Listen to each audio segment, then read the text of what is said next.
pretty good. Yeah, and Eden Prairie and Edina, they have the two toughest schedules. But like Rapids usually has Right. Not this year. Not this year, no. I mean, we don't. It's fun when Moorhead comes here. None of those teams come up to Hill Murray. Right. They play Hill Murray, they'll play Wayzata, but they don't get to play Edina or Eden Prairie. They tried to get Lakeville South to come up last Saturday. Yeah, that's when those COVID issues started. So right. They were going to do it.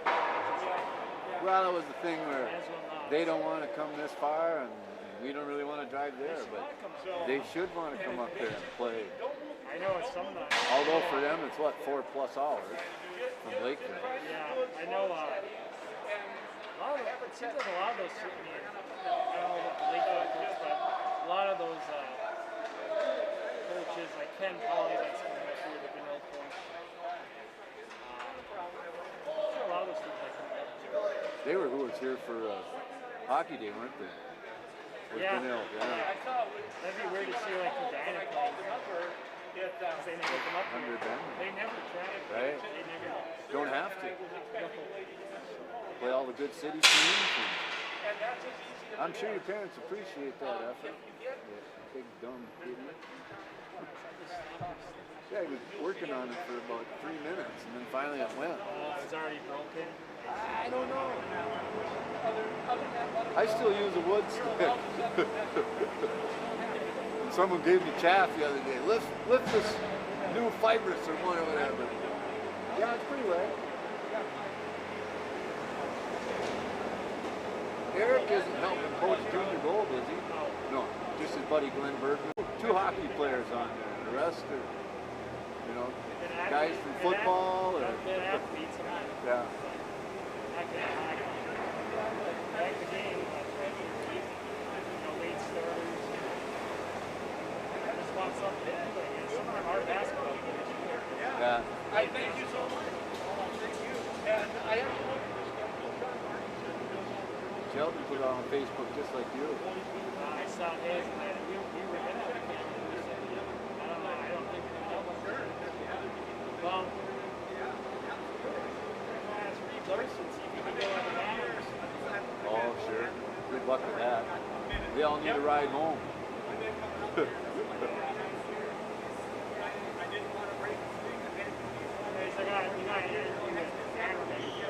and now you know. Oh. Sheldon usually gets those too. I think he's missing somebody yet.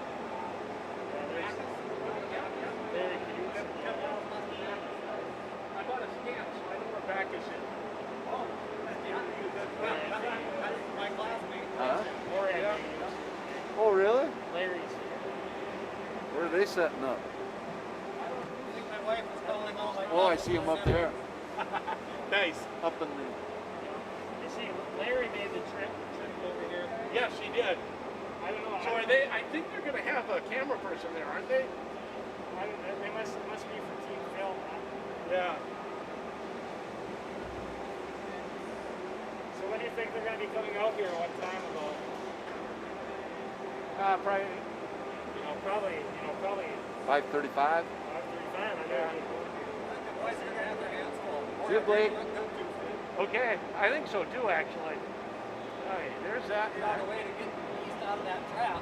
We just didn't give them time. They didn't deliberate their own end. They just turned it at the face-off circles and got going, and East couldn't get it set up at all. Well, that's what Chido keeps telling me. It's like they have pylons there. The puck will go faster than that if we just go. They like teams to be deliberate in their own end and give them time to set it up, and Moorhead just didn't do that. They'd circle before the net, get a center pass, and out they come.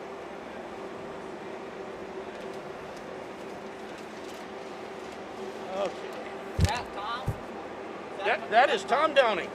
Hello there. Hi, Tom. And Terry Holden, did I Yes, hear? I am. Okay. I've been coming here forever. I think I've seen you here forever. Yeah. Yeah. Started coming in '72. So. Huh? You'd have told me. Any other Holdens you related to from Rapids? Yep, all of them. Tim, Yep. you're older. Huh? He was a year older in school. Okay, he's two years older than me. Okay. You know what? I started coming up here actually because because I had family up here. And we Ah. almost moved up here in 1971 when I was a young kid in school. No, it's a great environment. It's going to be weird to be in here with nobody in here. It is kind of weird. Yeah. No, when I started coming, it was just a block wall on the north end and a small lobby on the south end. Right. Yeah. Filled with smoke. Yes. First time we came, never been here. My dad decided to bring me and a couple of my friends up. I'm 14 years old, 30 below. We drive all the way up here. I live 82 miles from here. We drive all the way up, get here, come to the front door, you know, and Dad said, need one adult, 3 kids. Guy looked at him, this is sold out. I'm looking, I play basketball at school against Denver fans at a game. And What do you mean? And they were playing Greenland. I didn't know anything about it. So sure. This is in December of '72. Yeah. So Rapids went to state the year before that for their first time. No, 72 was the first year. Or, yes. Yep. So, yeah. Yeah. Yeah, they went the year before. This was in December of '72. Graduating class of '73. So yeah, they went the year before. They were in the '72 tournament. This was after that in December of '72. So anyway, Dad said, I just brought these kids 80 miles and 30 below. There's a guy who looked about your age to me. Anyway, he's standing there and he looks around. He has my dad 4 programs. Said, give me $4 and don't tell anybody I let you in here. We come in and it was just the band was there. The Greenway fans were here. Rapids. It was chaos. Yeah. We walked all the way to the end by the block wall and stood on the stairs, one behind the other, and watched the game, and I was hooked. I thought this was the funnest thing I'd ever been to. So the next year I'm 15, well, you get the farm license at that time. Sure. You're supposed to be within 20 miles of home, and not after dark and farm related. So I came up there when I was that way. When I was a junior and senior, I was playing basketball, but I had season tickets up here so I could get in. So any night I didn't have a basketball game, I'd get out of practice at 5 and come up here to hockey. So that's how it started for me. And Now, where did you drive from tonight? I'm from home. In town here? No, I live 10 miles west of Bacchus. No shit. Yeah. Well, it's a 165-mile round trip. Not But you done it. figured you were going to be here anyway, so why not do the camera? Well, I wasn't going to be able to get in. I've been Oh, trying sure. I've been trying to figure out a Sure. way. I know Pat Weber at the school really good. Yeah. I said, if anything ever happens, Pat, there's any way in, I said, let me know. She said, I will. Well, I heard they increased the parents' share tonight to 4 tickets per player. Oh, they did? Yeah. Okay. You know, I was telling Sheldon, I just walked right in. He was going to leave my name down front. I just walked in like it was. Yeah, there was nobody out here taking tickets when I got here either. No, so I thought, well, that was pretty easy.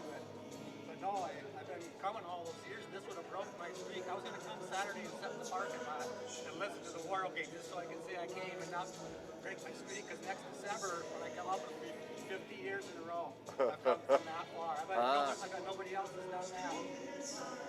No, not traveling like that. I mean, I've been coming for longer than that, but Yeah, no, I bet nobody. yeah, my dad was the very first season ticket holder. Over in Section C.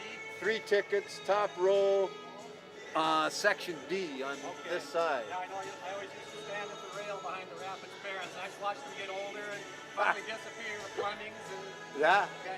yeah. Steve Fleming was a good friend, a really good friend of mine. Yeah, he was. I played with him every other year in youth hockey because he was a year older.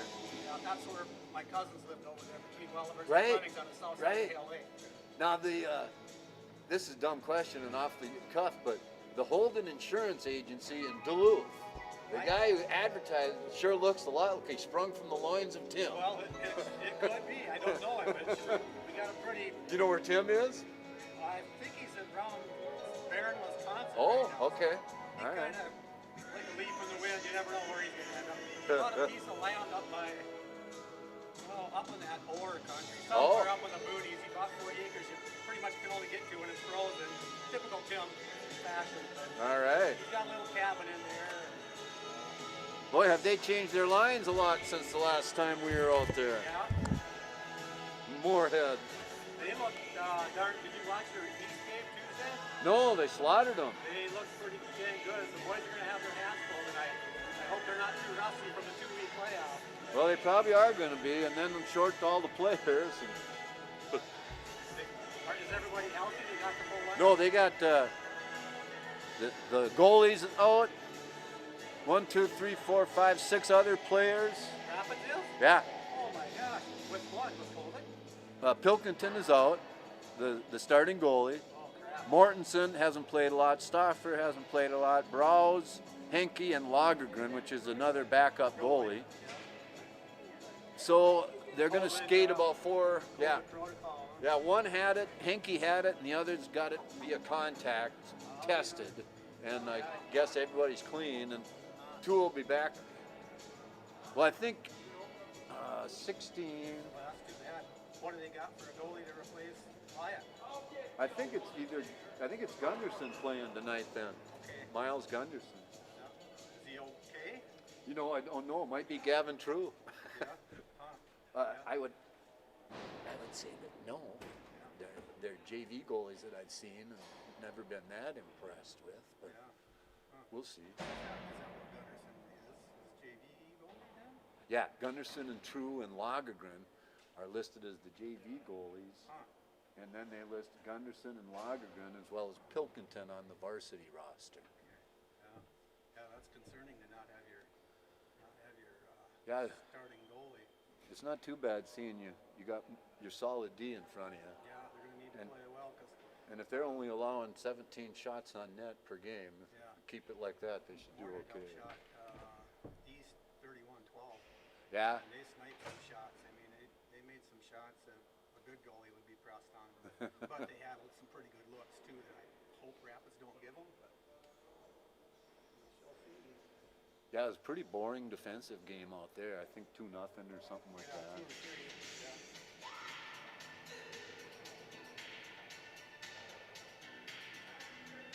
Yeah, 3-0. But so Pilkington will be out for how much Supposedly everybody's back Saturday. Oh, okay, so they're just getting at the tail end of it. Okay. Right, well they've been off for 2 Yeah, weeks. they picked a good time, I guess, to not affect them. Could have cost them 4 or 5 games. Yeah. Yeah, they were trying to line up another game with last Saturday with a good double A team. I heard they were trying to get Lake south. Right, but that, Didn't want to come up. yeah, and no one wants to travel that far for a game during COVID time. Yeah, I guess.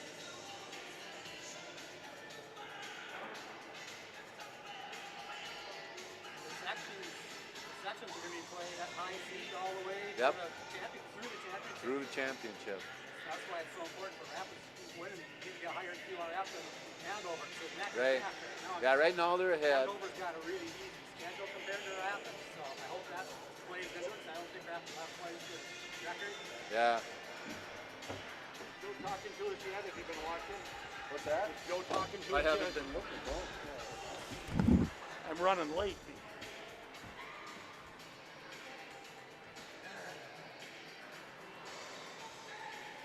He is. Howdy, Joe. Howdy, howdy. Howdy, howdy.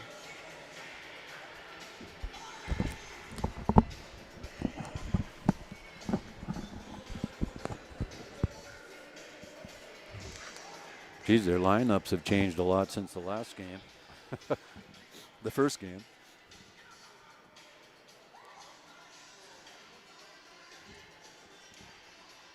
Go.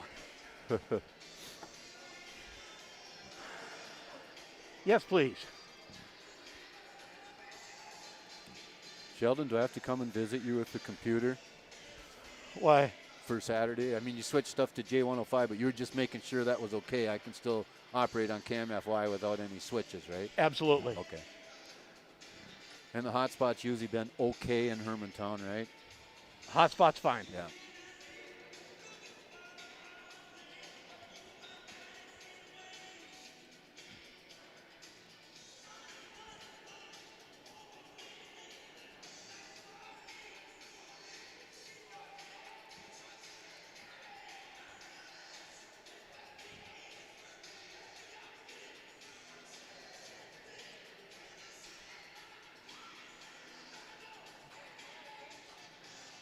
It's going to drop and you're going to have to reconnect. Don't panic. I want to change to the my hotspot. Right now I'm on IRA internet.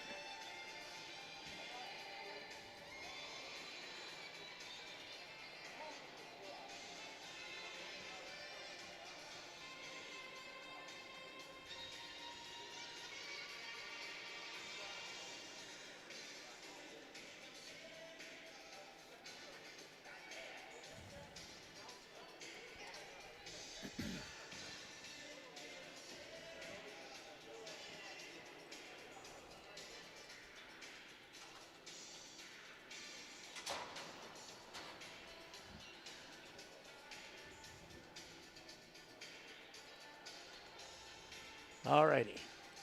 I'm happier now.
Somebody gonna throw some pucks out?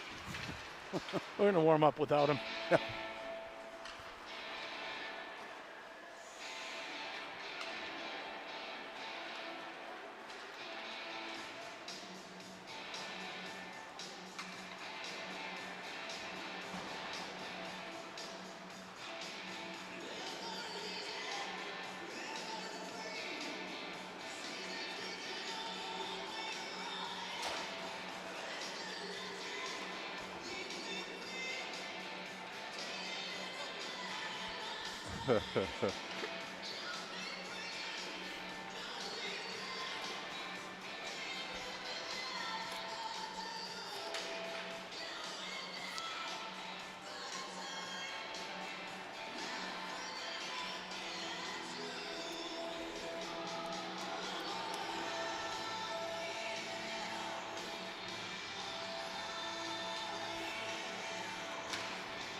Good evening and welcome to the IRA Civic Center. It is hockey night in Grand Rapids. I almost don't know what to do with this, Tom. Sheldon Willis along with Tom Downing. It has been 2 full weeks. 2 full weeks since we've seen this team play and since they've played. Exactly. They last played on the 11th against Hermantown. And you never know what you're going to get. A number of players missing tonight. No JV game. Right. But playing the Moorhead Spuds. And Miles Gunderson will get his first start in net for the Thunderhawks. Well, it's an opportunity for him as a JV goaltender to get that start. Pilkington's played just about every minute all year long and done a wonderful job. But tonight, Gunderson gets the nod. And we have a pregame sponsor tonight. Tonight's pregame show is brought to you by Itasca County Public Health, encouraging our community members to access their COVID-19 vaccination when they become available. Information online at mn.gov. COVID-19/vaccine. Don't hesitate, vaccinate. That's what I'm told. Okay. Almost a rhyme there. A lot of info. Yeah, there you go. So it is the County Public Health pregame show tonight as Grand Rapids coming off that loss against Hermantown last time out in what, you and I, oh, you weren't there. I didn't get to see that one. I was doing a Raider game. Grant and I, Grant Clapton and I, were both saying it was some good high school hockey, which it was. I found out that the Grand Rapids players think they can play better than that. They said that wasn't our best game. They will get another crack at Hermantown later, but you had to wait 2 weeks after a loss before you get back on the horse and get to go, and that's what they get to do tonight against Moorhead. Yeah, nothing goes smooth during these times with COVID, but at least they're getting the games in, and that's more than I thought might happen at the start of this season. You know, you just thought the way things were moving so fluid that, no, we weren't even going to get to this point. So I'm grateful to be here, honored to be bringing the broadcast to listeners that can't make here because of COVID. That's exactly right. And we have a YouTube stream up. You can access that. It's rolling along. Warm-ups are going on. We'll take our first break and be back with Super Joe G. Joe Gigliotti looking back at the 5-3 loss to Hermantown on the County Public Health pregame show on J105 The Thunder and J105radio.com.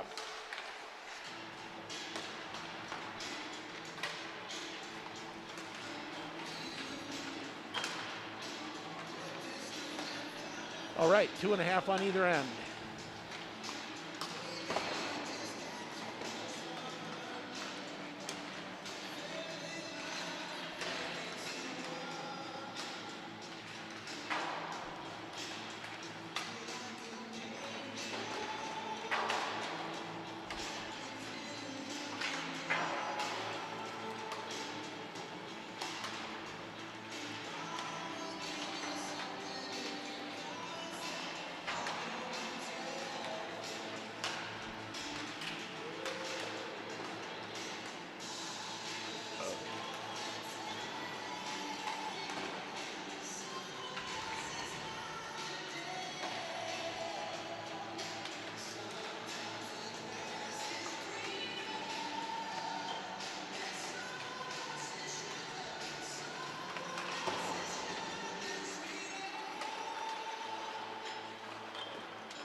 J105 with Wade Chido, who's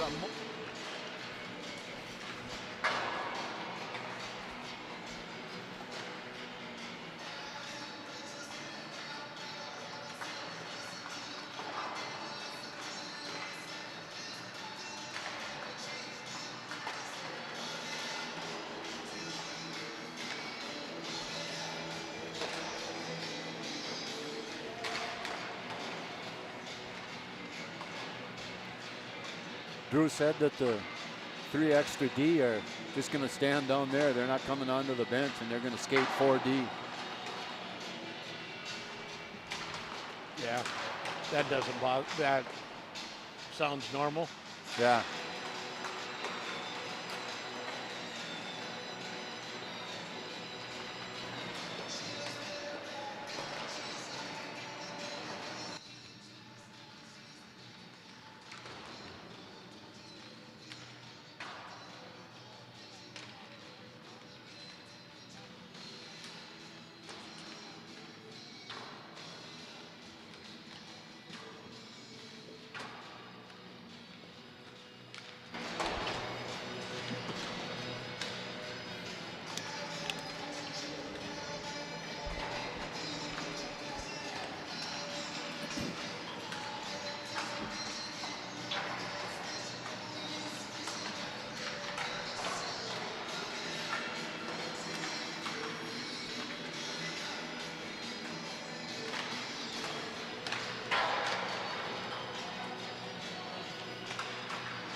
They asked what? Where Pilkington was tonight. And they're listening on the YouTube stream. It's all about the COVID. We'll just leave it there. He'll be back on Saturday.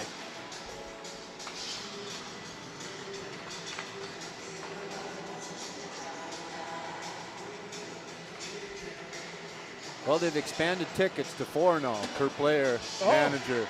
Nice. Yeah. So a few more people getting in.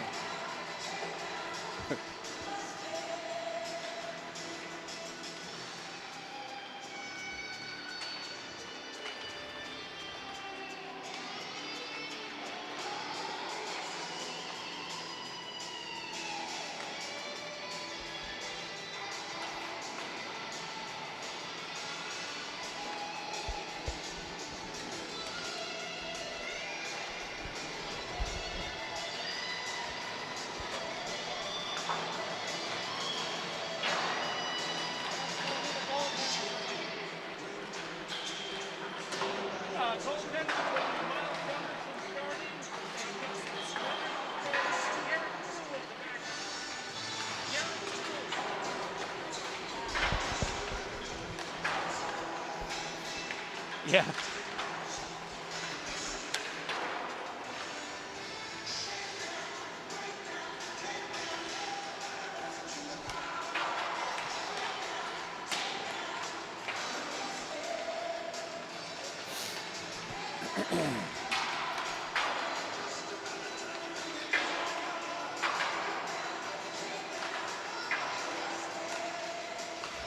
Welcome back to the pregame show on J105 with Wade Chido, who's multitasking tonight, right? I am, yep. I got my little one with me tonight, and she's gonna obviously try to enjoy the game.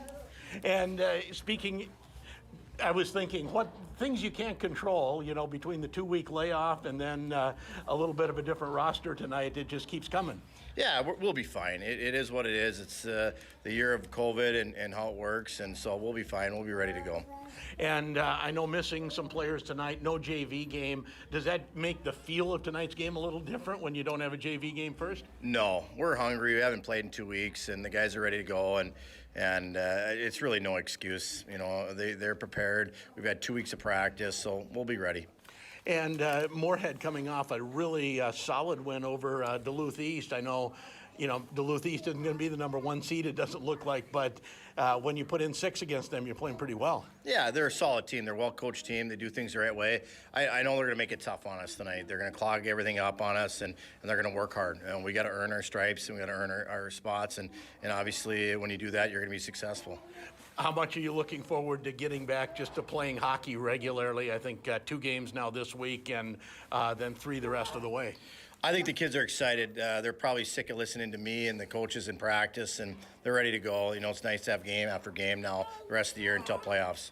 And I know you say we'll be all right, and most of the starters are there. The one starter not there is your goaltender. Talk a little bit about goaltending tonight and what you're looking for. Yeah, Miles got the big tilt tonight, first game. I'm excited for him. He's ready to go. He's been itching for it, and I'm excited to see how he responds as a sophomore, and he'll be fine. He's been rock solid all week. And what have you seen in practice? What have you felt? What improvements have you felt you've seen as the practices have gone along the last 2 weeks? Well, we've been doing a lot of skill stuff and conditioning, you know, in the last couple of weeks. Probably more conditioning and skills. We haven't done a lot of structured things. You know, we're just kind of getting the guys to get used to ripping pucks quicker. You know, not stick handling. Those things like that a lot of people don't notice and recognize that we're trying to work on. Well, good luck tonight, Coach, and we'll see you again Saturday. Thank you. And that is head coach of the Grand Rapids Thunderhawks, Wade Chido. If he seemed a little distracted, that's because he was watching a 2-year-old run around the lobby out of the corner of his eye. And if that doesn't stress you when you're getting to it, you know. That's probably harder than anything having to do with the game tonight. You got it. Hats off to Wade. Yeah, take a child to work day. You know, this is almost like the first game of the year. It when feels they like met it. out in Moorhead, Grand Rapids, of course, has had 2 weeks of practice, Right. just like they did for that first game. Moorhead's had a lot of big games in this 2-week stretch, but, you know, they got what? They got 12 games in. Rapids has 8 games in so far this season. Exactly, and it looks like Rapids will play just a 17-game schedule this year is what things look like now. Pre-game show tonight brought to you by Itasca County Public Health, encouraging community members to access their COVID-19 vaccination when they become available. You can find information online at mn.gov/COVID-19/vaccine. We will take another break, come back with John Emmerman, head coach of the Moorhead Spuds, and you're listening to it on J105 The Thunder. This is the County Public Health pregame show.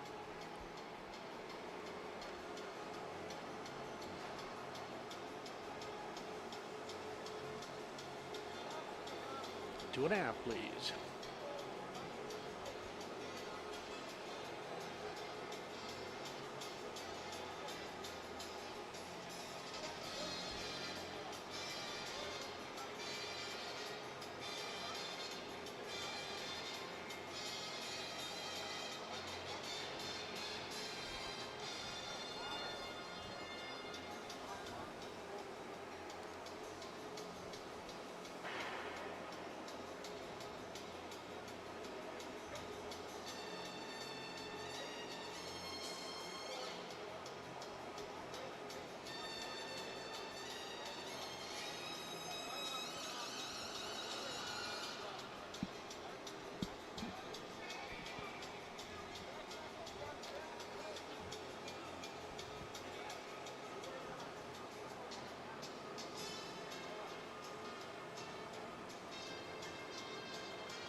That's great that he's doing this. Oh, absolutely.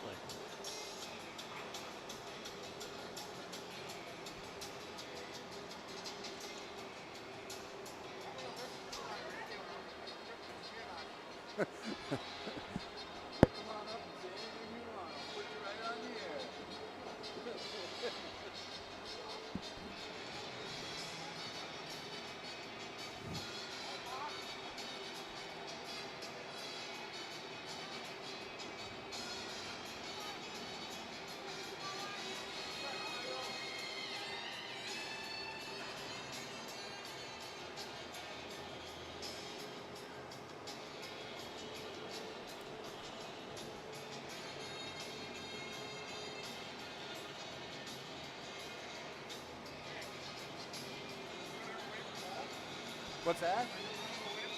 That's where we haul all the gear in, you fool.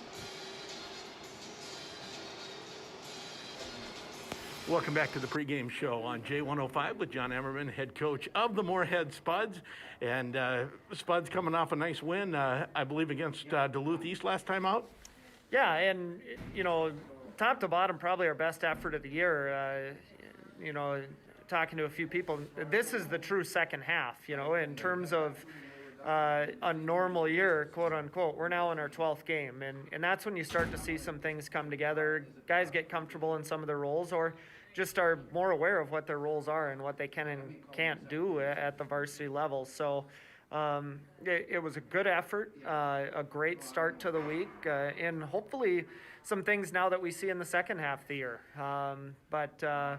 It was nice to see us be able to score some goals. I mean, to be honest, that's really been a struggle for us. We've worked incredibly hard. Our effort has been great. We've created scoring chances, but for whatever reason this year, we haven't converted on a lot of them. So our puck luck maybe has changed, but if that's not the case, it was just a fun game to be a part of. A lot of kids pitched in different roles, and it was a good result.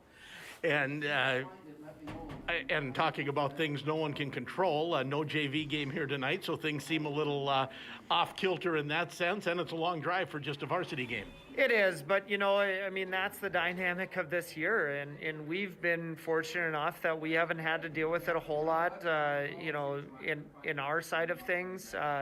The Duluth game, we lost a JV game. Tonight we lose a JV game, but about 20 minutes ago we picked up a JV game for this weekend. So it truly is a day-to-day thing where the planner and coaches this year, it's just out the window because there are things 2 to 3 days ahead that normally you know months ahead of time in terms of scheduling. So overall, it's one of those things where you really learn to be present and just enjoy the day. And tonight will be a good test for us. Well, I know I've quoted you quite a bit after the first interview we did, first game of the season. Tonight we're happy to play hockey. If we get to play again next week, we'll be happy then. Yeah, and that's been the case, and now we're down the stretch where, like I said, knock on wood, we've been fortunate. But now's when it really matters, right? Rapids is coming off kind of a goofy couple of weeks for themselves, and the hope is that everybody throughout the state gets through the next month healthy, and we are able to really crown a true state champion, and we're fortunate in that opportunity, and we'll see what the next couple of weeks hold. Well, and coming in against Grand Rapids, this is a team that hasn't given up a lot of goals, but like you said, hasn't played in 2 weeks either. Yeah, but they're really built from the back end, right? I mean, they have tremendous talent and ability on the back end, and because of that, they don't spend a lot of time in their own end. They've done a tremendous job of keeping teams at bay, and we hope just to chip it by them and to bang our way and get a few lucky bounces. But I can imagine that they're excited to play with that a couple of days off now, and we're going to see if we can find a few chinks in their armor, but time will tell. And the memory, of course, both teams are somewhat different than the first game of the year when you played Rapids the first time. But what do you think your team has improved, and what does it take to find those few chinks?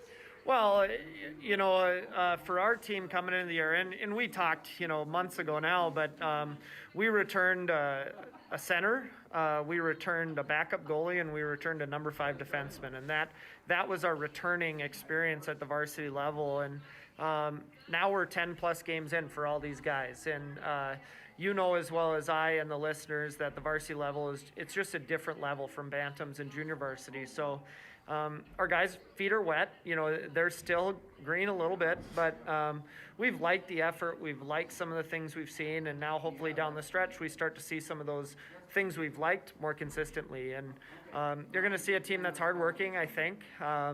You're going to see a team that tries to do things the right way. We maybe make a few mistakes, but those mistakes have been limited, which has been fun to see, and a lot of guys that are eager to learn, and that's fun to coach.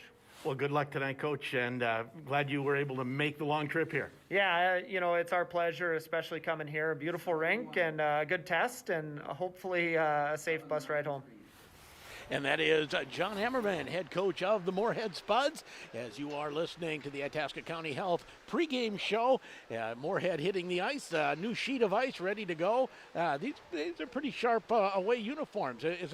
Those are new, I believe. The color looks a little different to me. The biggest difference, I think, is some of the white and orange that's around the bottom, because they've had some dark jerseys like that with the M on the front, but they've added a little color with the white and orange on the bottom and on the socks as well. Yeah, the M I recognized. Right. Just seemed like that doesn't change much. No, that didn't change. That stands for Moorhead, as we're waiting for Grand Rapids to hit the ice. And no one's injured, no one's suspended. We'll put it that way for the players missing, and it's mostly the depth players. Right. That are missing some of the younger players, but Grand Rapids will miss their starting goaltender due to COVID protocols, Wyatt Pilkington, and he will be back on Saturday, I'm told, as well. Most of the players that are missing, 2 players that would see some ice time in most games, Will Stoffer and Wade Browse also missing tonight, and we'll get to see Miles Gunderson. Yeah, and I guess Justin Kerr was still on the thing until tonight. He's playing. They haven't played, but he was. Yeah. There was him and another player are just getting to play tonight for. Okay. And I don't know. I think Drew said something about they can skate and practice, and some other protocol that they got to follow. There's a lot of stuff, but trust me, they're jumping through all the correct hoops, and there weren't a lot of positive tests. There was one positive test, as I understand it, right. And the rest were all just contacts. So we're looking for most of those players back. Be a little shorter on defense tonight than maybe what we've seen from the Grand Rapids Thunderhawks, but. They often get 5 or 6 guys some ice time, and tonight I think it'll be 4. Yeah, I think it'll be 4, although those 4 generally are the ones who get the majority of the ice time. Easton Young back hopefully at 100% tonight. He'll be called on for big ice time, where the last few games he's been nicked up a little bit. Yeah, he played like a power play, I think. Maybe penalty kill too, but I know power play is about the only time you might see him out there. Like against Hermantown, was that the case? Did He played play a much? little. He didn't play a lot. Yeah, Played about half of his normal shifts, I would say. As Grand Rapids hitting the ice in their bright whites. I love this Grand Rapids uniform with the bright white and the GR in the front. And I believe this was a new uniform last year. Yeah, I think that you started mentioning it last year, and I paid attention. And first time they skated out this year with them, you mentioned it. And it's the bright white is really the best way to describe that. No problem seeing the numbers on the jerseys. That's probably why I like it. Okay, it keeps the announcer a little better as teams will get ready for starting lineups. And tonight's pregame show has been brought to you by Itasca County Public Health, encouraging our community members to access their COVID-19 vaccination when they become available. Information can be found online at mn.gov/COVID-19/vaccine. Don't hesitate, vaccinate. I can remember that. Got her down. Yeah. My wife, because of working with in the school district, has gotten her first shot, so we're set to go. Starting lineups are brought to you by Skoglund Electric for all of your electrical contracting needs, residential, commercial, industrial. Skoglund Electric, they are a proud supporter of Thunderhawk Athletics. Here's your starting lineup for the Moorhead Spuds. They come in 6-5-1 and off of a 6-0 win over Duluth East. Like I said in the interview with Coach Ammerman, I don't care. You score 6 goals on Duluth East, you're doing something right. That is not an easy team to score on even this year. And I heard they outshot them almost 3-1 as well. Yep. I heard they just didn't give that the trap any time to set up. They just got the puck and wheeled. Went fast. I think that's what Rapids will have to do when they play next week, right, on Tuesday. Right. The Moorhead Spuds will start. Sophomore on the right side, number 22, Aaron Ryerson. Max Dronin in the middle. And Harper Bentz, sophomore on the right side. Defense, Joe Gramer. Another sophomore. Senior Luke Leonard, 6 foot and 175. And Will Kunka will start in net. He started all of their goals. 6 foot senior, and he is 6'5" and 1, 2.2 goals against and a .926 save percentage. Well, I know the back end of what Grand Rapids is starting, I didn't get confirmation on the front line, so I'll give you the defense. I know the defense will be number 23, Jack Peart, senior, 3 goals, 11 assists. He is the leading point getter, or tied for leading points with Hunter Bischoff at 14. And his defensive partner will be Easton Young, back in action for a full shift tonight. And the goaltender getting his first varsity start will be 10th grader Miles Gunderson. And we'll just go through what the lines are. I believe the line starting will be Joey Del Greco centering Braden Holcomb and Hunter Bischoff. Second line is Justin Kerr centering Garrett Drotz and Hayden DeMars. And we'll see which one of those two lines. He's kind of flip-flopped which of those two lines he starts. Well, and being he was distracted with a 2-year-old, I didn't get starting forwards. I got starting D and goalie. Have they done much line flip-flopping as far as players moving up? Because Moorhead looks a little bit different than the first game that we saw them. They've moved 3 or 4 players around on the front side. It will be the Holcomb, Del Greco, and Bischoff line starting for the Thunderhawks. No, they moved Holcomb from the second line center to first line wing, and dropped J.J. Kerr down to second line center. And and then there's been a little shuffling on the third line. That's been about it. Okay. Those are your starting lineups brought to you by Skoglund Electric. We'll take another break and come back with the drop of the puck. Grand Rapids Moorhead up next on J105 The Thunder and J105radio.com.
And just as we get ready to come back on the radio side, just one word to the wise for our YouTube watchers. We love having the chat up. Have fun, chat nicely.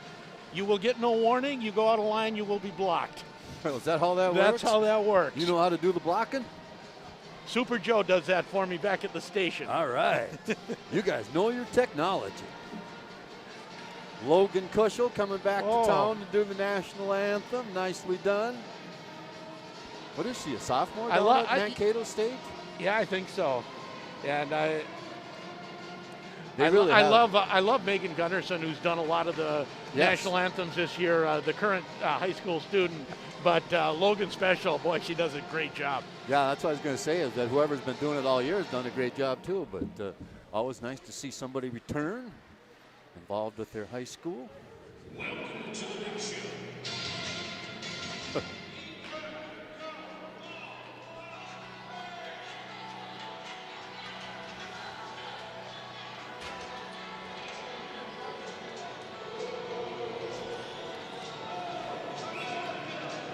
And back at the IRA Civic Center, we are set for hockey action. It feels like it's been a long time, as taking the draw, Max Dronin and Del Greco, Grand Rapids, with possession off the draw. Del Greco has it poked off his stick, the late offside, and Del Greco has some room to get it. Goes to Easton Young. Young works his way up, shoots it in, just barely onside, gets the hometown call there. And the puck kept in by the Thunderhawks, swept into the corner. Going after it, there is Holcomb, along with Joe Gramer. Puck squirts to the point, kept in by Easton Young.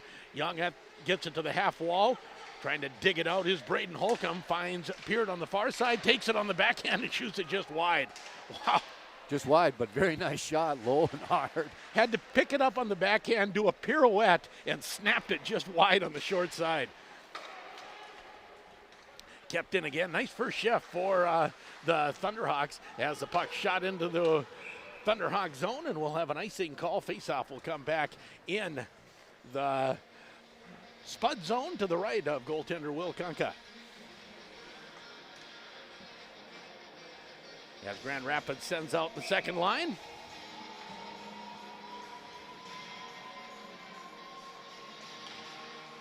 Kerr can't win the draw as the Spuds take over. And coming out of his own zone is Frisch. Frisch moves it ahead, and a centering pass, and unable to get it on net was Lindbergh. Now the Thunderhawks come back with speed the other way. Drops through center, gets it to DeMars. Back out front, goes past two people, comes back to Sturl, who gets a shot on net, turned aside by Kunka.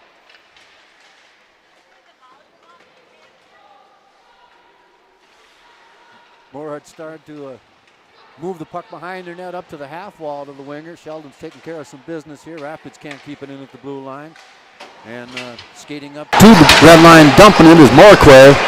Moorhead chases it back into their zone to the left of their goaltender. Are you back in business? I am back in business, and I will, one more shop talk, just ask Super Joe to check the sound to make sure we're not distorted on that end.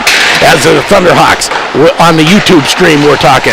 Here's Sturl in the zone, shot right on. Kunka turns it away, and Moorhead will get it out to center. Here comes Schroeder. Schroeder goes to the far side, or not Schroeder, that is Jack Arnold. To the far side, tries to get it out front.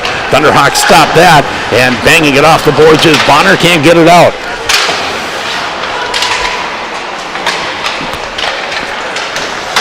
Puck in the Grand Rapids zone, out by the point, and trying to get it outside the zone. Beating away at it was Henry Sturl. Finally gets it outside the zone, hits someone in the on the players' bench, and we'll have a whistle and a face-off in the Grand Rapids zone. Yeah, I didn't see it hit a glove, but it must have. They tried to just lob it out over the blue line and hit a glove, so now a face-off deep in Rapids territory.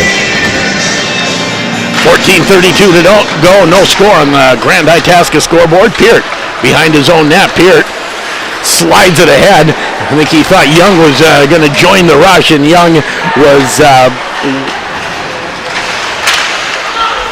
he was playing a little more defensive on that one. Yes, he was. As we have an icing call called on the Thunderhawks. 14:12 to go. And Let's take a minute. Thanks Yes. Super One Foods, Affinity Plus Credit Union, Taco John's, Guy Claremont Financial, S&S Meats, and Coldwell Banker Northwoods Realty. Off the face-off, puck goes to the half wall. Thunderhawks look for it down low. Sliding it behind the net is Del Greco, and the Thunderhawks will move out. Del Greco with some speed through center, moves in. He's taken down. No call on that play. A lot of fans won. I think Yes. it would have been right to call it, but no arms going up. Now back come the Spuds. A long shot turned away up by Gunderson. Off the stick of Max Dronin. You know, I like that by Moorhead. If you have a goaltender making his first varsity start, get some shots on it. Yeah, if you have a shot, take it. And Gunderson looks solid on that first shot. It was a long angle shot. Turned it away with a stick. 13:26 to go, no score. As Del Greco through center ice finds Bischoff. And we have an offside call. One of those things where the winger on this side thought Bischoff was going in. Instead, he makes one more move before he gets there and ends up being offside. Face-off will be just outside the Moorhead zone. Shots on goal 2-0 Grand Rapids. No score on the Grand Itasca scoreboard. Glad you're along on J105 The Thunder. Watching on YouTube, I see the chat's going nuts. So we got a lot of people watching, having fun there. And is the distortion gone? It is. We got that cleaned up too, says Super Joe. He says Beautiful. all good. Puck in the Moorhead zone. As it's tipped, not out to center as Sam Sturl flicks it out of the air with the backhand. Puck in the Moorhead zone now, and Moorhead still can't get out of their own zone. Chasing it back into the corner is Schiller. Schiller behind his own net, being watched by DeMars, and now it will come just out to center. Sturl puts it back ahead. DeMars chases it in on the backhand, tries to crunch ahead, taken out, and a shot right on by Morkway, and Kunka will scoop that up and hold it. He's got a pretty good save percentage too, so as well as Pilkington, who's not playing tonight, but Gunderson getting his chance in that place. Moorhead goalie, 926 save percentage, pretty impressive. Yep, 220 goals against, that's pretty good as well. Right. Puck back to the point. Shot goes just wide off the stick of Peart. In the corner. Thunderhawks try to get it out front. Trying to lug it out front was Bonner. Loses it. And out to center. Trying to find some room. And just getting back on side were the Spuds. Linesman put his arm up, then he waved it off. Well, and that was exactly right, because the player was offside, and then he got back onside as the puck came across the line. To the point, puck not out, kept in there by Kramer. As the Thunderhawks behind their own net is Peart. Peart up the far side, can't get it out, kept in there by Schroeder. Now Easton Young. Oh, beautiful pass ahead. Bonner works his way in, looks for help, and then loses the puck. Out to center comes Ryerson. Boy, that was a Jack Peart-esque pass. That was sweet. Cross ice pass, and Del Greco picks it up on the move. Del Greco shot goes off the trapper of Kunka, hits the outside of the post and trickles wide into the corner. Thunderhawks pick it up. Here's Holcomb, who lets loose with a shot, looking for the upper corner, and just missed. Nice wrister from mid-high slot. Thunderhawks are really not showing rust from the layoff, as the puck right in front, digging forward is Bischoff. Penalty coming to somebody. Must be Moorhead. Moorhead touches it, and we have the penalty called, and Grand Rapids will go on the power play. They are 35% on the power play, and Moorhead a great penalty kill at 94%. Interference call going to Colby Cryer. Shots on goal 4-0. They could be 8-0, couldn't they? I mean, Rapids has shot so many shots just wide. And the one shot that came towards Gunderson was outside the posts area, even though he got a stick on it. That doesn't count as a save. Hayden DeMars gets a shot on goal off the faceoff. Now the puck back to Sturl at the point. It will be the second unit starting this power play for the Thunderhawks, as the first line was out when the penalty was called. Now here's Morquay. Morquay slides it ahead. Sturl tries to catch up with it. Can't do it, and shot down the ice. And Grand Rapids will have to regroup again. Morquay behind his own net. Morquay goes to the far side to Kerr. Kerr gains the blue line. Thunderhawks making some changes. On the D side is where the changes go. And coming out is Dronen. Dronen tries to move in against Easton Young. Drops it back. Shot right on. That'll be the first save by Gunderson. Another shot hits the skate and goes wide. 58 seconds left in the Thunderhawk power play. Has Peart now behind his own net. Peart moves it ahead. Easton Young will pick it up. Slide it into the zone. Go after it in the corner. Now here's Holcomb. Holcomb turns at the half wall. Gets it back to Peart. Peart takes it off the skate. Gets it to Del Greco. Del Greco down low. Holcomb out front. Shot. Goes just over the net from Bischoff. I think he got a glove on it, Sheldon. That was He nice. might have. Del Greco. Shot. Nails Braden Holcomb right in front of the net. He's still bending over. Nice save by Holcomb.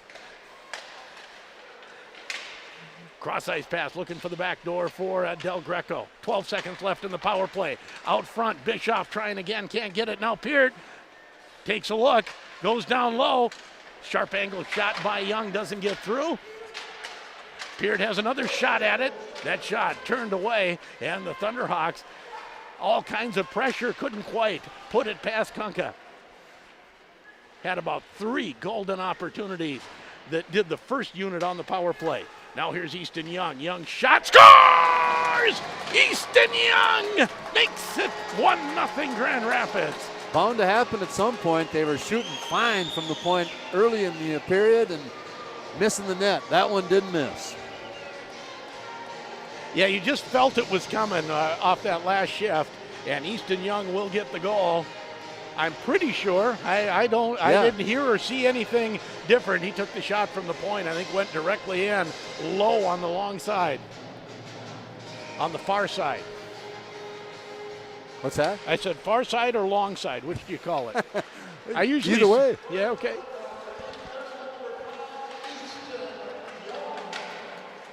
And that puck deflects up. Just 1 assist. That's going to Braden Holcomb, his third assist of the year. And for Easton Young, his 4th goal of the year. Just after the power play got over, they still had the pressure on and got it back to the point one more time. Why are they moving this one outside the zone? Not positive. Must have said it was deflected out off a Moorhead player. Yeah. As the Kerr line out against the Dronen line, shot into the Grand Rapids zone.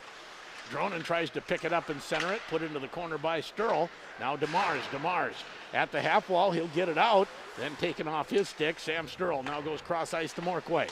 Morquay to Kerr. Kerr has it go off his stick. Coming the other way is Bentz. Bentz out front to Dronen. Now back to the point. Stick handling in is Frisch. Frisch shot doesn't get through. And the Thunderhawks out to center. They're leading 1-0 on the Grand Itasca scoreboard. Puck behind the net, and it'll come out to the point, and pass drops out to center. Sam Sturl back to get it for Grand Rapids. Moves it ahead. DeMars shot turned away.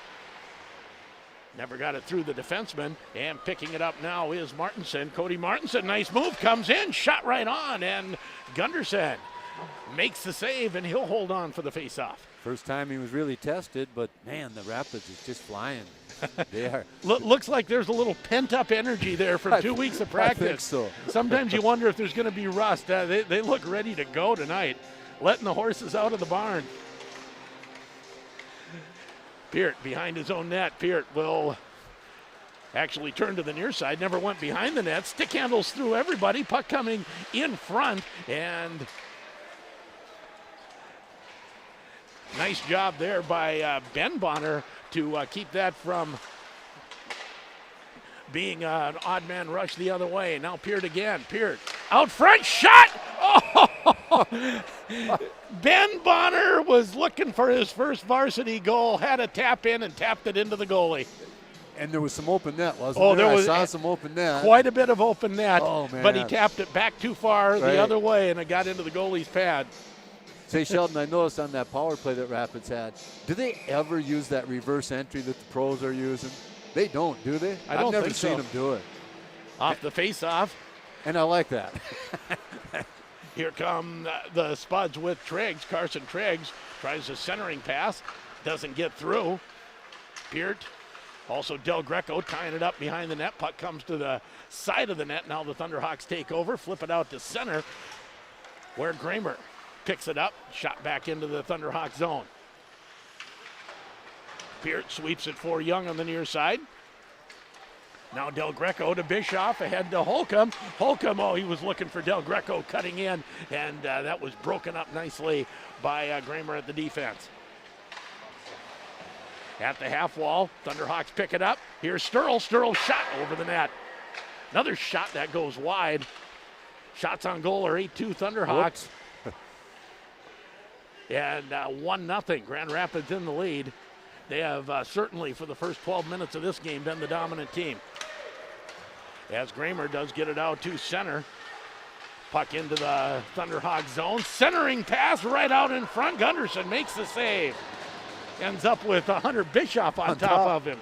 Now here's Sam Sturl. Sturl leading the rush into the zone. Sturl doesn't really have a lot of help because Thunderhawks making changes.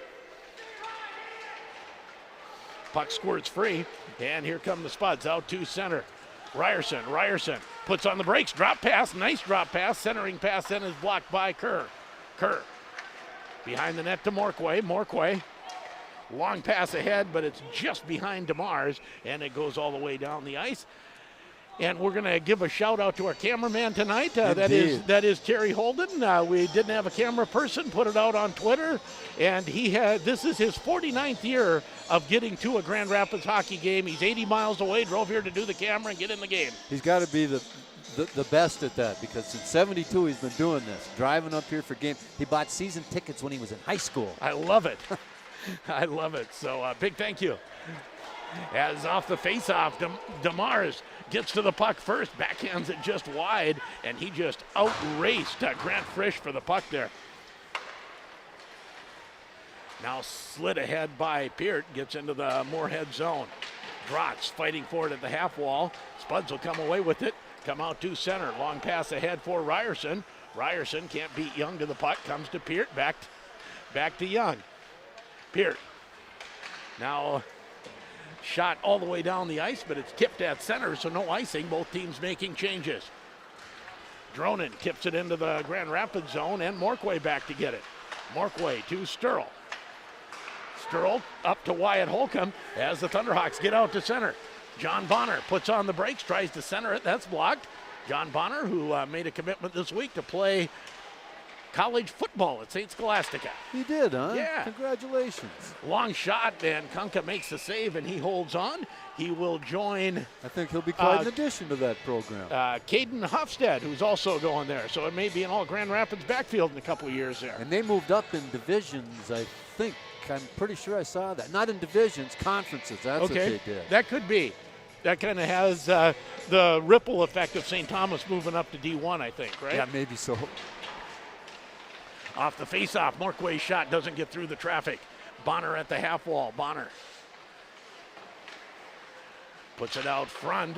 Puck on goal for Kunka, able to fight that off into the corner. I don't think he was ready for that puck to get on net that quickly. It was a nice little spinner on. It was. Didn't get a lot on it, but sometimes getting it off quick is better than getting it off hard. Exactly. Sturl, little backhand pass ahead. Holcomb overskates it for a moment, backhands it in. Thunderhawks make changes. I've done like 3 Lightning games since I've done a Thunderhawk game. I knew I was going to say that once. Yeah, Raiders, Rapids, I have some problems once in a while. Now here's Easton Young, shoots it in deep, and Braden Holcomb chases after it along with Joe Kramer.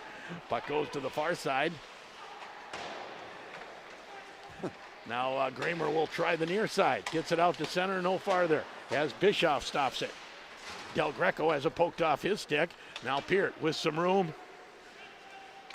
And flips it in deep. Kunka makes the save on the pop fly and holds on. 3 minutes left in the period. 1-0 Grand Rapids. Period's getting away from us already. Mediacom, let's thank them for sponsoring Thunderhawk hockey. McDonald's, Nooch is in the corner.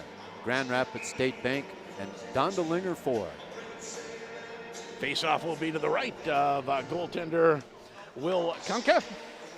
Puck squirts out in front of the net and taken over by Ryerson. Ryerson spins around as he almost overskated the puck, gets it deep.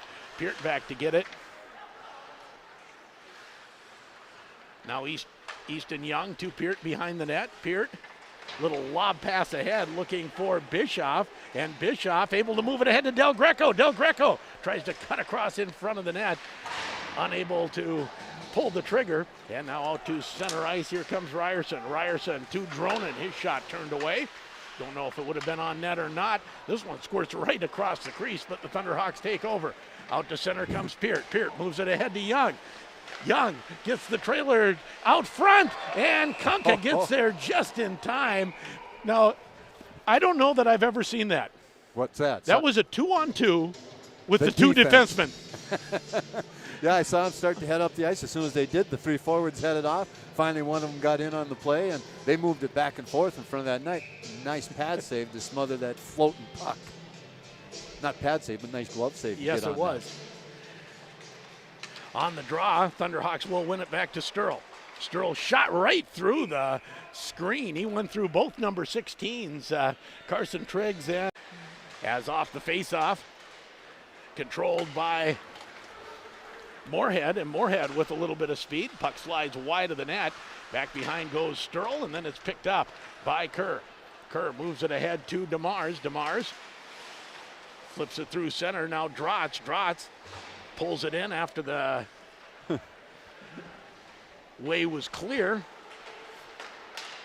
Spuds tried to get it out to center. Can't do it. Oh, trying to go wide was Drotz. Has it poked off his stick into the corner. DeMars and Drotz there for the Thunderhawks.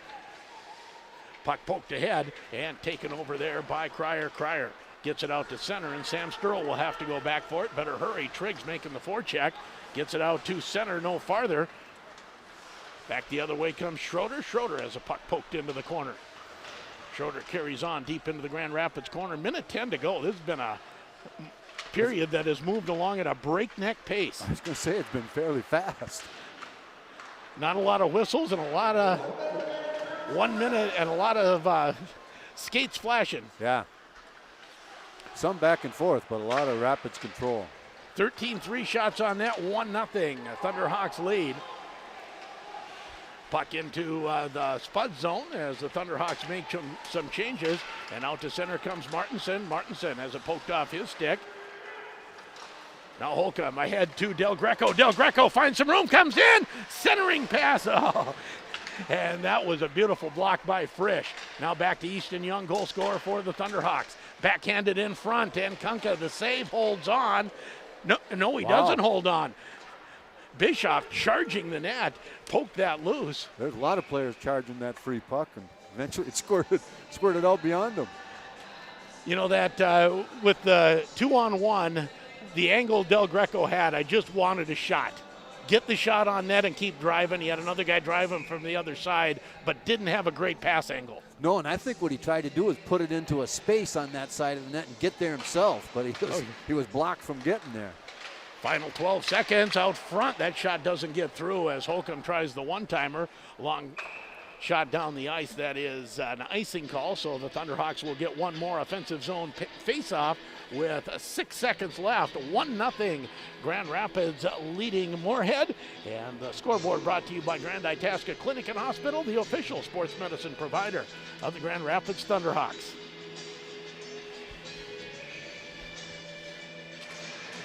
Draw comes right back to Young with 3 seconds. Young can't get a shot on net. And Del Greco is dumped right at the end there, and he's a little slow getting up. He's fine.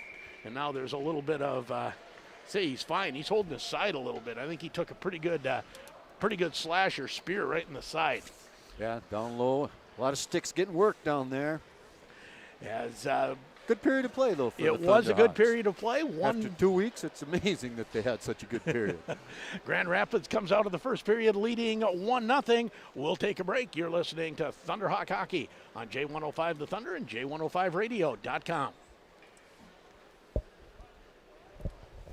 I go pee? Absolutely. Without reading all the chat, what's it say? I just got a compliment from somebody. It said that great job on the KLC by Canada. Keeps this up, hot sports will be after. There you It go. wasn't my wife's call name or anything like that. I think it was legit. Nicely done. I saw it blanked out once, right? Right. And yeah. you got it back. Perfect. Yeah, 3 minutes, please. Wonder what Chido's conversation. He walked all the way over here to the refs and spent all He the time didn't like walking off. that chop on. That was a a bad play on Del Greco. Greco. You saw it.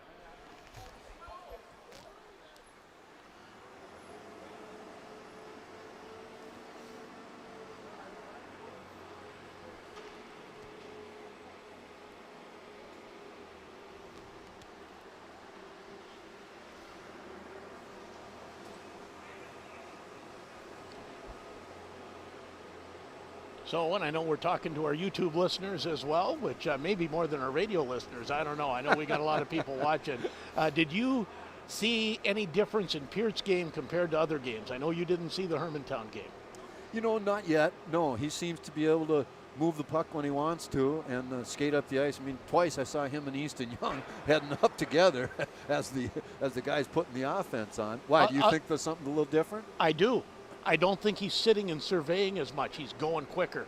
He ain't wasting any time behind the net when Like he gets the like puck. he used to. Right, he's just heading up the rink and then looking. Hermantown whipped that out of him because they didn't give him any time. And now he's just going. Checked him, and now he's realized. It's good. I think it's better. It is, because that really is helping everybody on the team. Yeah, everybody. Sheldon, you popped a thing on me a couple weeks ago about jerseys. Okay. About favorite jerseys. Okay. This is a little harder. Okay. Shall we do this when we're on the radio yet? Not just for our YouTube people? Yeah, let's do it. Or would this be a YouTube special? No, I think it's something that both audiences might enjoy. Okay. Just a bit of a test, a quiz involving these two teams.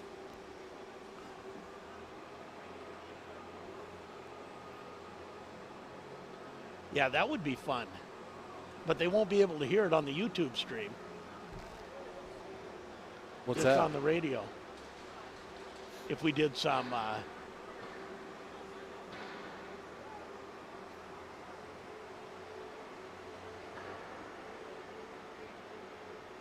attach them in an email and send them to me, then I can play them from this side.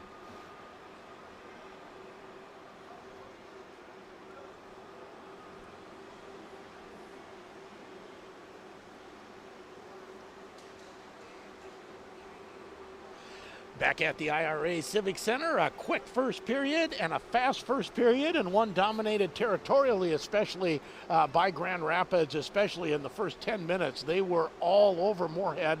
Moorhead got a few looks in transition later in the period, but shots 14-3 and Grand Rapids a 1-0 lead. And a lot of other shots blocked, a lot of other shots missed the net to start with. They really started hitting the net, the D did, with some shots from the point. And, man, they're really flying right now.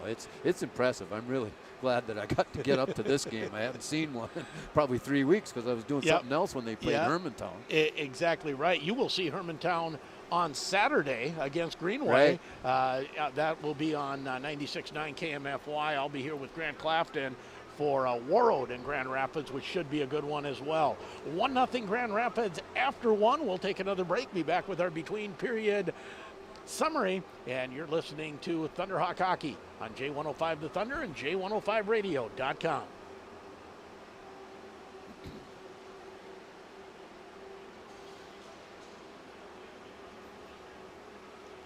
Yep, give me another 3.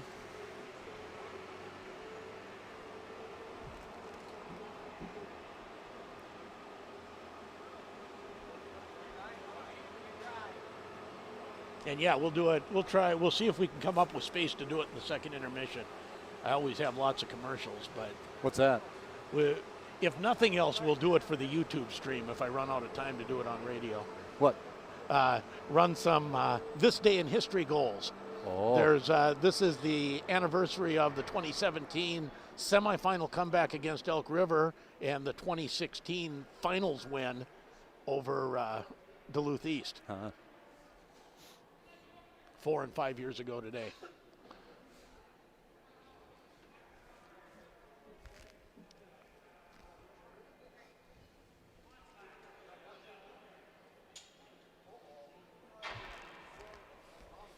The only thing that would make it easier would be if the words weren't.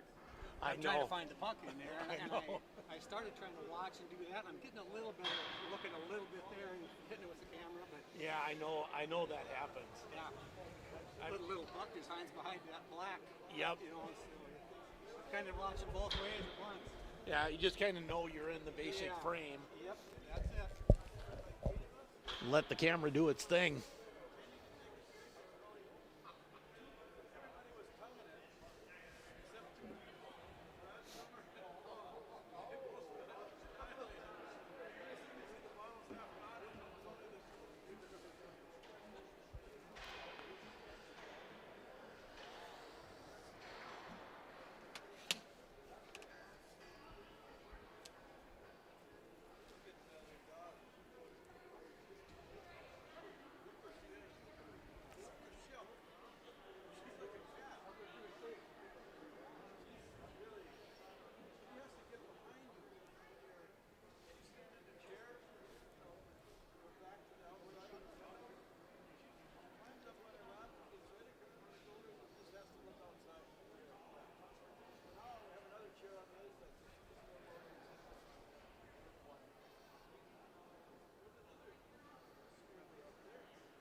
Back at the IRA Civic Center, between period summary brought to you by Anderson, Ophoven, Stoffer, and Jan. Law office proudly serving clients in northern Minnesota since 1917. Grand Rapids scored their only goal 26 minutes after their only power play, and it happened at 8:29. Easton Young on the goal. Braden Holcomb got the assist on that one. One penalty to Moorhead, and shots on goal 14-3 in favor of the Thunderhawks over the Spuds. Marv has shot attempts at 21-9. That sounds about right. About 7 shot attempts that didn't connect.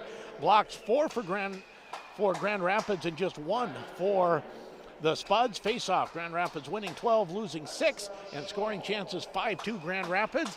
I would say I think 2 may be a little bit generous on the Spud side, but we'll go with it. Scoring chances? Yeah.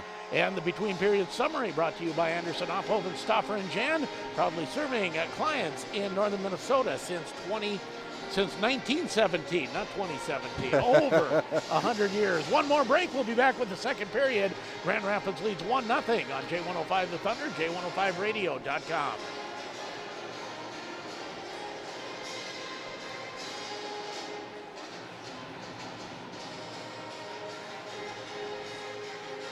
I want to get 2, but I'm not sure. I'll keep an eye on it. I may have to jump out in a minute and a half.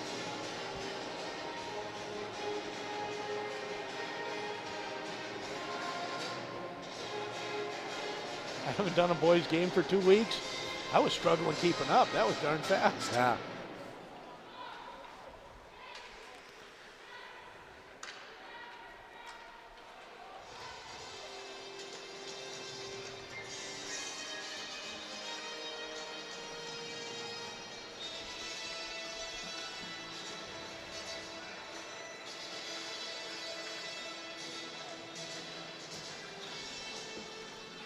Add a Bischoff assist on the goal.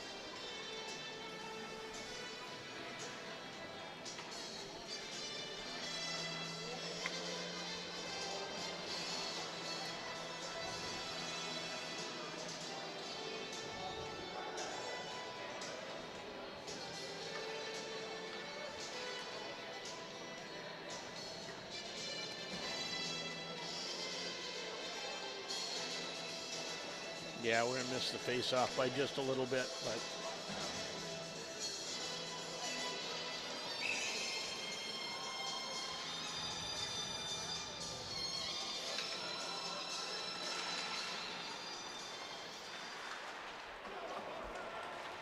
oh, watch, we'll miss a goal.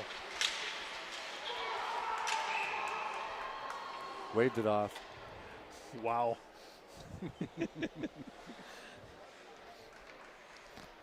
Not on the YouTube, just miss it on the call. Back at the IRA Civic Center, as off the faceoff, Moorhead comes in, gets a great chance, and I'm not sure that there was some debate whether that puck was in the net when it went in, and no goal, they say, and the faceoff will be to the right of Miles Gunderson. That's the goal judge behind. He never turned the light on, and they ruled the net was off its pins. Referee had a little visit with the goal judge, as a nice move there by Holcomb. Holcomb moves it ahead to Easton Young, who tries to fly through, taking off his skates. Out front, just goes past the tap in, and the puck slides out to center where Peart picks it up. Peart moves it the other way to Braden Holcomb. Now back to Peart. Peart gains the blue line, stick handles in, goes to the side. Behind the Moorhead net. Now Holcomb picks it up. Holcomb chops it back down low. Peart just says, okay, I'll play forward for a while. Shot, goal! There's Hunter Bischoff. Bischoff with his 8th of the year, and it's 2-0 Grand Rapids. Yeah, you said they just added him officially on an assist. Well, now he's put his name on the board with a goal. That was a nice pass from the other side. Was that Peart? That was Peart. I assume Braden Holcomb will get an assist as well, as he was also in on that. And you know what I've been impressed with? Sometimes, and Braden Holcomb, what a great talent. He's always fast, strong with the puck, but he seems to have a feel for the game right now, and he's making the passes at the right time. Yeah, and that's pretty useful when you got some scorers like Bischoff sitting there waiting for it. He was wide open. He came all the way across the rink, almost through the crease with the pass, and into the net. Okay, I got both assists right that time. Holcomb and Peart on the assist as the puck comes out and down the ice. And we'll have an icing call on the Thunderhawks. They lead 2-0 on the Grand Itasca scoreboard. And let's thank Grand Rapids GM, Farrell Gas, Grand Rapids Dental Care, CarQuest Auto Parts, and Paul Bunyan Communications for sponsoring Thunderhawk hockey. Thunderhawks make it 2-0 here early in the second. Faceoff will come to the right of goaltender Miles Gunderson. That time Moorhead wins the faceoff. Back to the point to Schiller. Schiller can't pull the trigger. Now moves it down low. Sturl, as the puck moves to the near side. Bonner tied up there by Schroeder. Puck comes to the point. Thunderhawks trying to muscle it out of the zone as Sturl and Bonner there. And finally, we will have a whistle and I think they called a hand pass actually on Moorhead as they got it out of the zone, or got it out of the scrum, and so the faceoff will come outside the zone. Yeah, I wasn't sure. You know, they don't usually call that along the boards when there's 2, 3, 4 players fighting for it. You and I remember when they do that all the time. That's right. And when they do the faceoff wherever it happened to be. Didn't just go to the dots. Oh, yeah, right. That's right. You'd have a faceoff halfway between the faceoff circle and the dot. Old timers, right? Now I feel really old. As out to center ice, here comes Schroeder. Schroeder works his way into the Thunderhawk zone. Backhanded toward the net, goes wide. DeMars will pick it up on the half wall. And DeMars tries to lug it out to center. Gets it out to center, no farther. Shot back in, takes a weird bounce, goes into the corner. DeMars again. Tries to chip it around Ryerson, and that doesn't work. Kerr fights for it behind the net. Comes out front, and DeMars can't quite get it out. Now here's Dronin. Dronin has it go off his stick and down low. Thunderhawks still fight for it. Dronin there, fighting with Morquay. Morquay can't come up with it. Dronin well. Dronin at the half wall. We're going to get a penalty here on Morquay, and as Grand Rapids touches it, the whistle goes. And I believe Morquay will get a holding penalty. That's what they called him for here at 14-13. So the first period, or the first penalty for Grand Rapids. Only 2 so far tonight or this afternoon. Face-off will be, it's evening now. Yeah, right. Early start to tonight's game, 6 o'clock start. And so a power play, 25% power play for Moorhead, and an 82% penalty kill for the Thunderhawks. Peart goes to the far side. You know, as good as their defensive core is, you would think maybe they'd be more at 90. As few goals as they've given up. Yeah. But they've given up a few power play goals as the Thunderhawks will pick it up and get it down the ice. Del Greco after it. But Moorhead will pick it up. Out to center ice, here comes Schiller. Schiller, nice pass across in front. Thunderhawks will pick it up, get it out to center. Nice job by Braden Holcomb to backhand it out of harm's way. 1:15 to go in the Moorhead power play. Thunderhawks lead 2-0. Dronin goes back to Schiller. Or Gramer, rather. Gramer's shot doesn't get through as Peart picks a spot and shoots it down the ice. He was going to skate it up, and oh no, we're killing. Yeah, just little stick handle spot. We'll just get it down. Through center ice now comes Lindbergh. Gavin Lindbergh chips it in.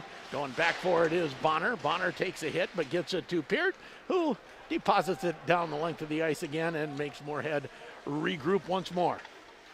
You know, when you just chip it down the ice and you only have to come out halfway, you don't burn a lot of energy killing the penalty that way. And they come up 4 across their power play, right from the goal line to the blue line. Now the puck in the Grand Rapids zone in the corner, moved to the point. Now it gets out, and that was a pass that went awry, and Moorhead has to regroup again. Puck into the Grand Rapids zone. Braden Holcomb moves it to Peart. Peart can't quite control it. Now down low, shot. Oh boy, was that was a pass that was just really, really rifled across the crease, but it got there. I've seen shots a lot softer than that. As we will have a whistle and a face-off in the Moorhead zone. Sheldon, I'll let you think about this. Okay. Besides the Broughtons, 3 other families who have had brothers that played both in the NHL and state tourney. And they're Iron Range and the 2 teams that are involved here tonight, besides the Broughtons. That's okay, where the players came from. Well, for Grand Rapids, it would be the Roloffs. Excellent. Todd and John Roloff. How about Moorhead? Did Cullen? Matt and Mark. Matt and Mark Cullen. Yeah. I was going to say Cullen, but I wasn't sure of the first names. And then the other Iron Range team. The other Iron Range team that had 2 players that played in the state tourney and the NHL. Ooh. Nicoletti boys. Okay, got it for Hibbing. Boys. Yeah. Yeah. Pat and Joe? Let's see here. Yep, Joe and Pat, good call. Woo, that was some fun stuff as the puck in the Moorhead zone. Trying to come out is Schroeder. Schroeder will get it out to center and chip it into the Grand Rapids zone. Wyatt Holcomb back to get it. He's dangerously in front of his own net, and Markway has to shoot it out of harm's way. I've never seen that, a defenseman pass it back to the defenseman in front of the net. Exactly. Ben Bonner will get it in, and we're going to have a tripping call. Going against Moorhead, it looks like. And Grand Rapids back on the power play. They didn't score on the other power play, but scored right after it. It was basically they never lost possession after the power play. Goes down as an even strength goal. And going to the box, Joe Gramer. 10:49 to go, second period. Grand Rapids leading 2-0. Goals by Bischoff and Easton Young. Peart comes to Easton Young. Young to Del Greco. Del Greco to Young. Back to Peart. One-timer. Tipped just wide. Del Greco down low to Braden Holcomb. Holcomb finds Peart. Peart to Young. Top of the circle. Back to Peart. Peart now to Del Greco. Del Greco's shot hits a stick and goes high on the glass. Didn't quite get the netting. Peart can't quite keep the puck in, and Peart has to go across the blue line. Peart backhands it to the other side. Now Bischoff circles behind the Moorhead net, minute 14 to go in the Grand Rapids power play. Easton Young back to Peart to Del Greco, shot goes just wide. Easton Young finds it at the half wall, switches places with Peart. Peart has to chase it to the half wall, tries to flip it out front quickly, can't do it, and Dronen will clear the puck down the ice. Thunderhawks will make some changes.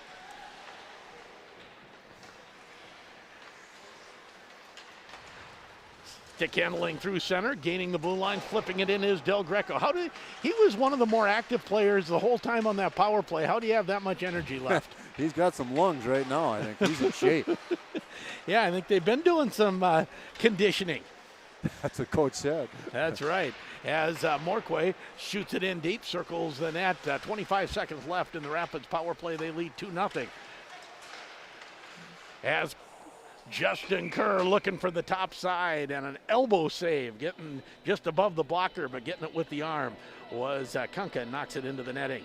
Kerr did a nice job there, kind of looking away first and then shooting on the short side. Not much snipe room there, but he almost got it. Nice save. Let's thank Edward Jones Incorporated, Ray's Sport and Marine, and Itasca Reliable. 9:07 to go. Second period, 16 seconds left in the Rapids power play. Shot right on, rebound, they score! Garrett Drotz. Power play goal, Garrett's 5th of the year. And with exactly 9 minutes left, the Thunderhawks make it 3-0, and that will be a power play goal. And D shot it, so probably Sturl should get a helper on that one. Sturl and maybe the other D of Morquay. Yeah. Because I think it went D to D and then the shot.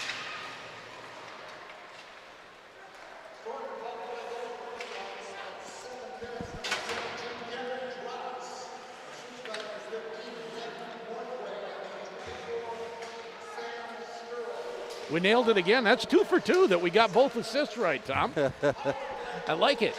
Grand Rapids leading 3-0 as chasing it into the Grand Rapids zone is Ryerson. Puck comes out to center.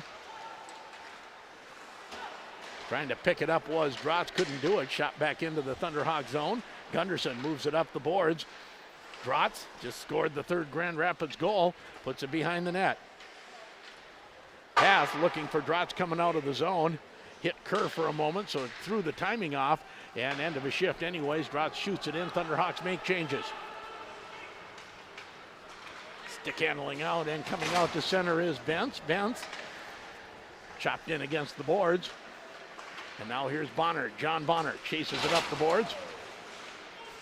Takes a couple swings at it. Behind the net goes Triggs in the Grand Rapids zone at the half wall. Turned away by Henry Sturl. Near side comes just out to center past Bonner. Easton Young, nice job. Skate to stick, gets it to Peart.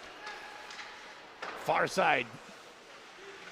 Shopping at it a couple times is Henrik. That is not Henriksen, is it? It should be Blake Henriksen. Yeah. Yes, it is Henriksen.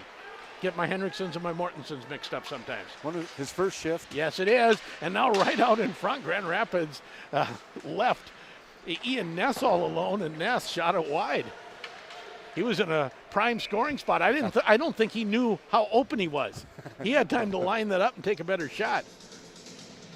And an icing ends up happening. So the puck will come back into the Grand Rapids zone, leading 3-0 on the Grand Itasca scoreboard. Grand Itasca Clinic and Hospital, the official sports medicine provider, the Grand Rapids Thunderhawks.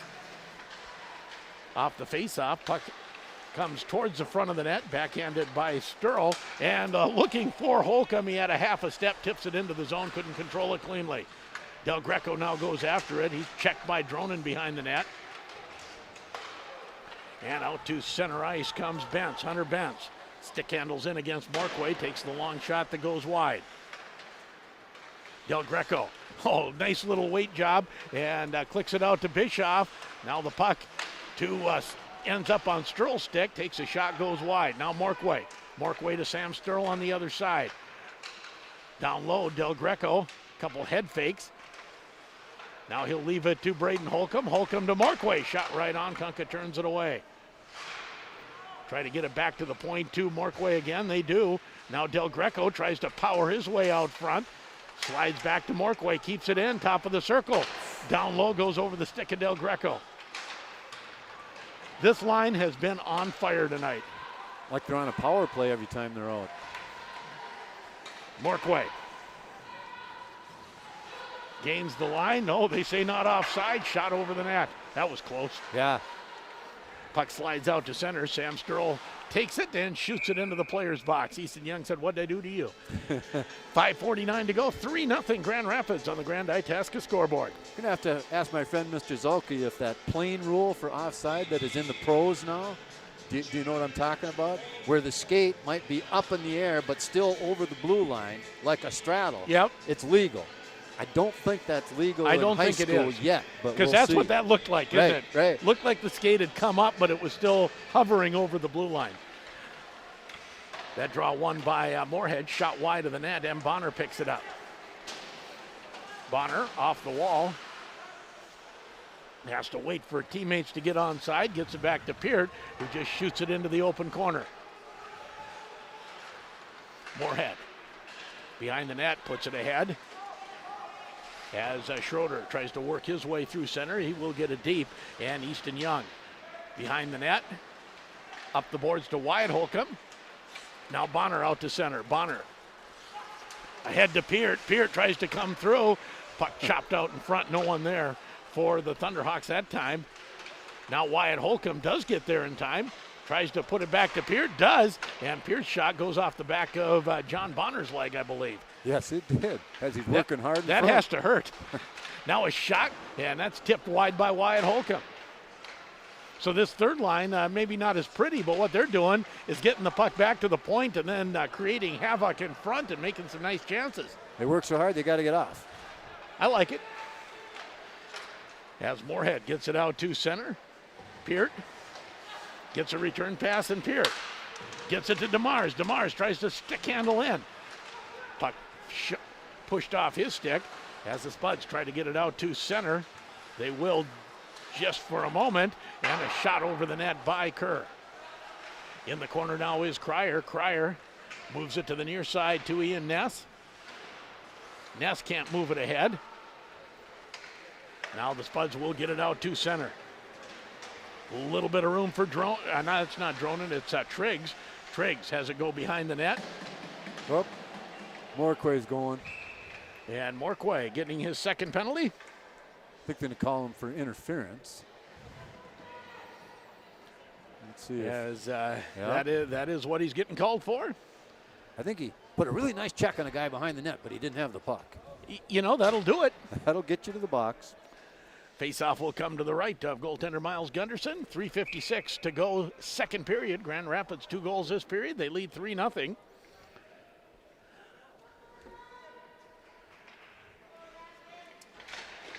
Moorhead 0 for 1 on the power play. And again, they are 25% overall on the power play coming into the game. As Bischoff moves it ahead, Del Greco puts on the brakes in the corner. He'll lose it to Dronen as Dronen eases his way out to center. Leave it there for Bentz. Bentz, now with a little bit of room, comes in, shot, and nice job by Gunderson to hold his ground. That's right. Didn't give up the angle at all. Didn't move across. Didn't anticipate. You follow the puck, right? Not the player. So easy to be safe from up here. Oh, it is. Did a nice job. Back to the point. Comes to Schiller. Schiller watched by Sam Sturl. Schiller gets it back. And a nice job by Bischoff to just tip it out to center. Bischoff thought about giving chase. Instead, the Thunderhawks will make changes. 1:01 left in the power play for Moorhead. Kramer brings it in, loses it to Peart. Peart goes to Young, who shoots it out to center. Regrouping is Frisch. Frisch brings it to Cryer, now gets it back. Garrett Frisch for Moorhead. Crosses the blue line, goes to the far side. Shoots it into the Grand Rapids zone. Peart slaps it up the boards, doesn't get it past the defenseman. Centering pass is blocked by Young. It'll slide back to Garrett Frisch. Stops it at the blue line. Now at the half wall, top of the circle, comes a near side. Shot right on. Rebound, they score. Yeah, power play goal for Ian Ness, his second of the season. And with 2:16 left, Moorhead gets on the scoreboard on an Ian Ness goal on the rebound. Gunderson made the first save, popped out on the far side, and Ian Ness made no doubt. That's his second goal of the season. 2 goals, 5 assists. We'll check the assist, but Grand Rapids gives up the power play goal. Moorhead now 1 for 2 on the power play. They worked it around pretty good. They did. Grand Rapids early on in that power play had some good clearing, but then the last time in, Moorhead got the power play set up, did a nice job.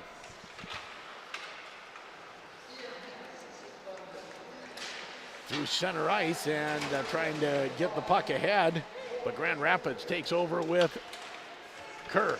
Kerr can't get a shot on net, and neither can DeMars, and now Moorhead out to center. Here comes Schroeder. Schroeder has a puck poked off his stick, and almost a chance for the Spuds, and now out to center. Here comes Young, and they say DeMars was just offside. Just offside. So let's take that chance to thank Edward Jones Incorporated, Ray's Sport and Marine, Itasca Reliable, Edge of the Wilderness Realty, Chad Sturl, Attorney at Law, the Motor Shop, and Deerwood Bank. Faceoff will be just outside the Moorhead blue line. 1:42 to go. Period number 2. Grand Rapids leads 3-1 on the Grand Itasca scoreboard. Off the faceoff, Del Greco takes over, moves it to Sturl. Sturl ahead to Holcomb. Had it taken off his stick. Here comes Dronin. Dronin tries to go wide. He's on the backhand, working against Morcoy, who puts him into the boards. Dronin still with the puck at the half wall, taken into the boards that time by Sturl. We're going to get a penalty coming to Sam Sturl, as Grand Rapids will touch the puck, and we'll have that whistle and the call.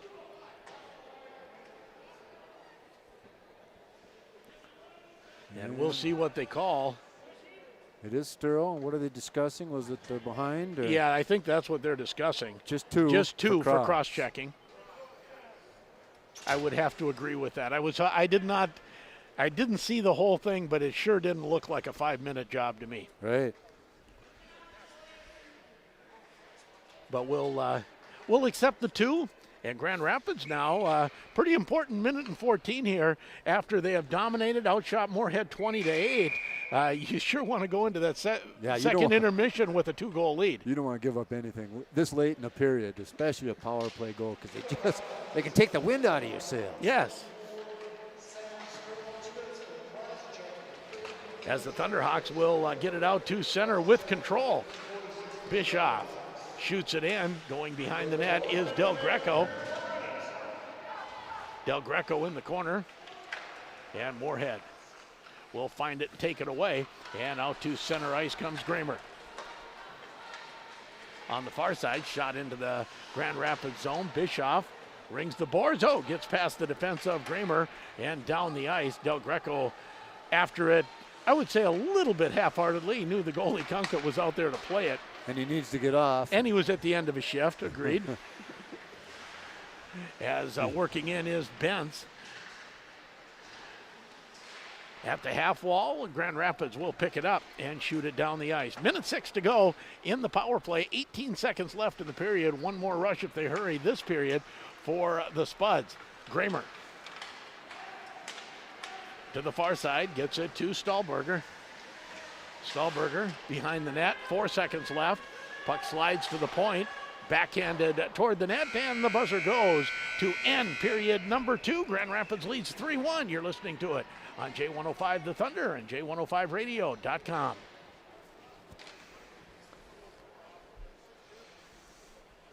She wouldn't give up that late one. Yeah. Give me 3.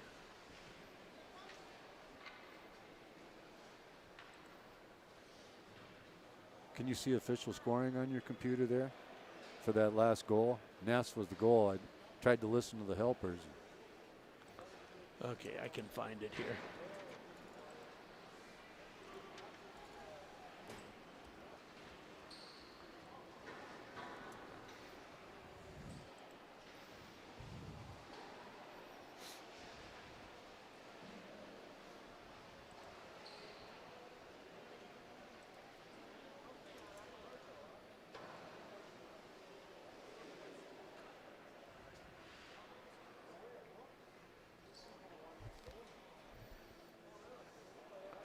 Okay, you're looking for their assists. Yeah, Ness got the goal. Ness from Lindbergh and Cryer, Okay. 3 and 5. Yep, I thought I heard it right there.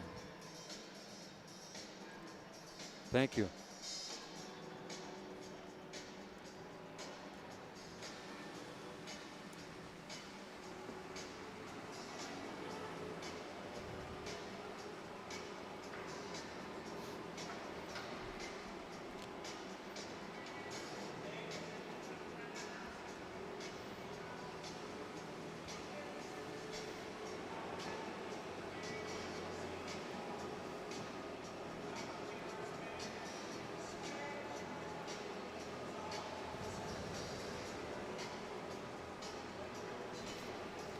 Ah, yeah.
Back at the IRA Civic Center, we're after 2 periods of play, and Grand Rapids leading 3-1. The second period, a lot like the first, I would say a little more physical than the first, and that showed up in a few more penalties. Yeah, I thought Moorhead started physical in that period, and I tried to keep track of it, but as it went along, it seemed like Grand Rapids became more physical, and it did cost them the one goal, because of a power play goal, but they only outshot them 6-5 in that period. Yeah. So. And I thought it slowed the game. The game wasn't quite as, didn't Fast. have as much flow. Right, yeah, there wasn't as much coming through the neutral zone at full speed and going in and wreaking havoc down there at full speed. It slowed the game down, the physical play has. But Grand Rapids scored twice. They had a 3-0 lead, give up a late power play goal, and they have 46 seconds of another penalty kill to go when period number 3 gets underway. We'll take another break and come back with our between periods summary. 3-1 Rapids after 2. You're listening to it on J105 The Thunder and J105radio.com.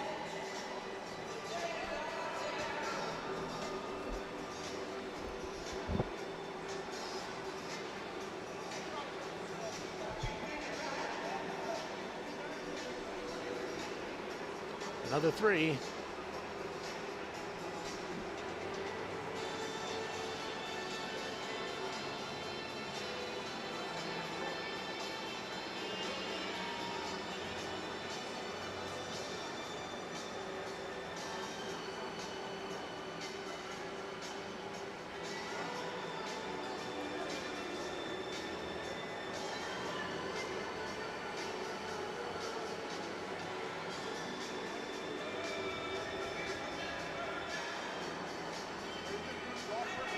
What's that? I don't know yet. If I can't get any other gig, yeah, you bet. And if I can get another gig at least one day a week maybe so I can get free golf.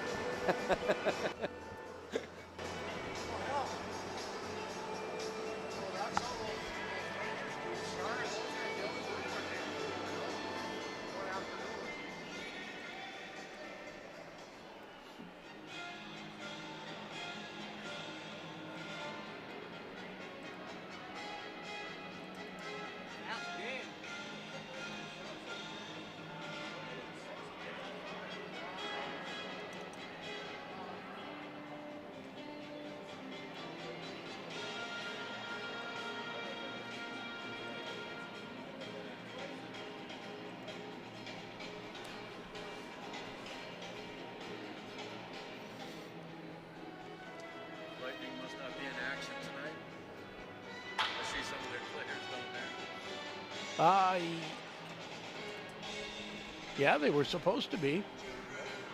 They were, it was senior night. They were playing at Hodgins Berardo against Hibbing. So maybe they're just, I see some skaters down there behind me.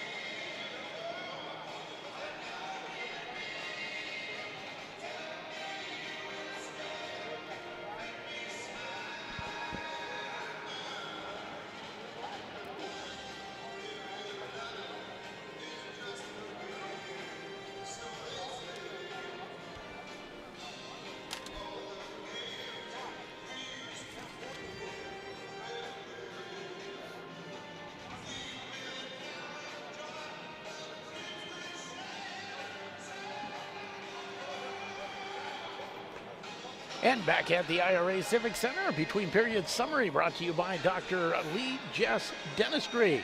Practicing for over 40 years, proudly supporting the Grand Rapids Thunderhawk hockey team, wishing them a great season. And what have you got, Tom? Well, see, it was 1-0 after one period of play. Rapids outshot the Spuds 14-3, and only one penalty went to Moorhead. We go to period 2. All sorts of things happened. Less shots, though. 6-5 shots on goal in favor of the Thunderhawks. And first goal was scored only, 50 seconds into that period with Bischoff, Peart, and Holcomb. And then a power play goal scored by the Thunderhawks. Dropped on that one, and Morquay and Sam Sturl on the assist.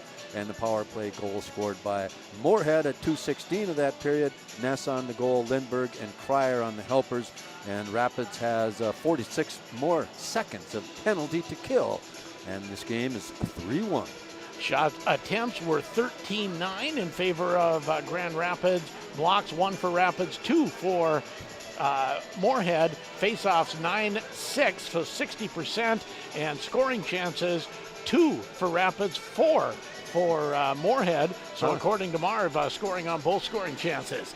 That is your between periods summary brought to you by Dr. Lee Jess Dentistry, proudly supporting Grand Rapids Thunderhawk hockey and practicing dentistry in Grand Rapids for over 40 years. One more break. We'll be back with, if we can find some time, a little bit of a look back at today in Grand Rapids' recent hockey history. You're listening to Thunderhawk Hockey on J105 The Thunder and J105radio.com.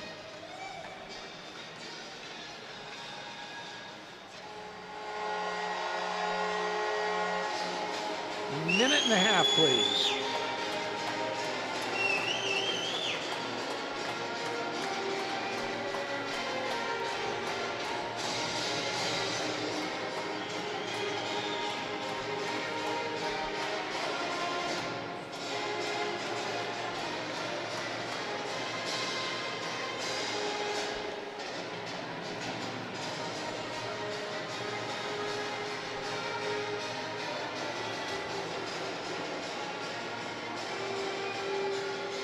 Yep, I know. I have it counted. Thank you.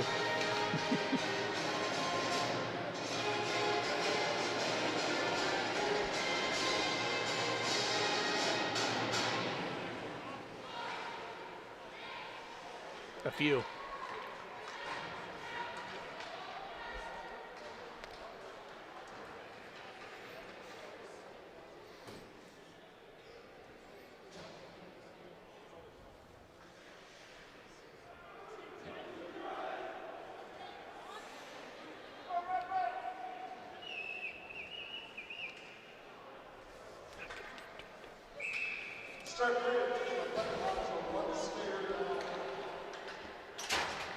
Third period action ready to go. We're going to see if we get a break in the action to do our little look back at Grand Rapids today in history stuff. I got them all set. Joe got them for me. All right. And yeah, you look back on playoff times right now. Yeah, that's exactly They should right. be section finals, section semis, that kind of thing. Instead, for Rapids, it's only game number 9. Thunderhawks killing the penalty, but Del Greco works his way into the Moorhead zone. Well, sections don't even start till like 10 days after when state would normally be held, right? Yeah, exactly right. As the puck to the point and not out, comes to the near side. Dronin, he'll drop it up for Schiller. Schiller, top of the circle. That shot deflects over the net. 6 seconds left in the Moorhead power play. Peart behind his own net, and the Thunderhawks full strength and out to center ice. Moorhead picks it up, comes back into the zone. Shot goes wide of the net off the stick of Hunter Benz and out to center. Thunderhawks now chase it into their own zone with Peart. 15:55 to go.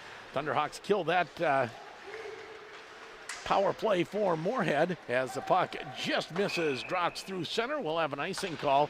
How's this? 5 years ago today, Okay. Thunderhawks trying to break the jinx and get back to the state tournament for the first time in 9 years. Tied with 6 seconds left, and you and I were there. Now with 9 seconds, out front, shot, yeah! And there's a goal! Alex Adams! Wasn't that fun? Sent the Thunderhawks to the state tournament in 2016. As the puck out front, and Grand Rapids can't control it. Now the other way, shot right on, and Gunderson, a nice save on Carson Triggs. Triggs has a goal this year, 3 assists, an 11th grader, and Gunderson stood his ground. Sophomore goaltender Gunderson is looking he doesn't look like he's a sophomore. He doesn't look like it's his very first varsity game. All those things are true, though. Those things are true.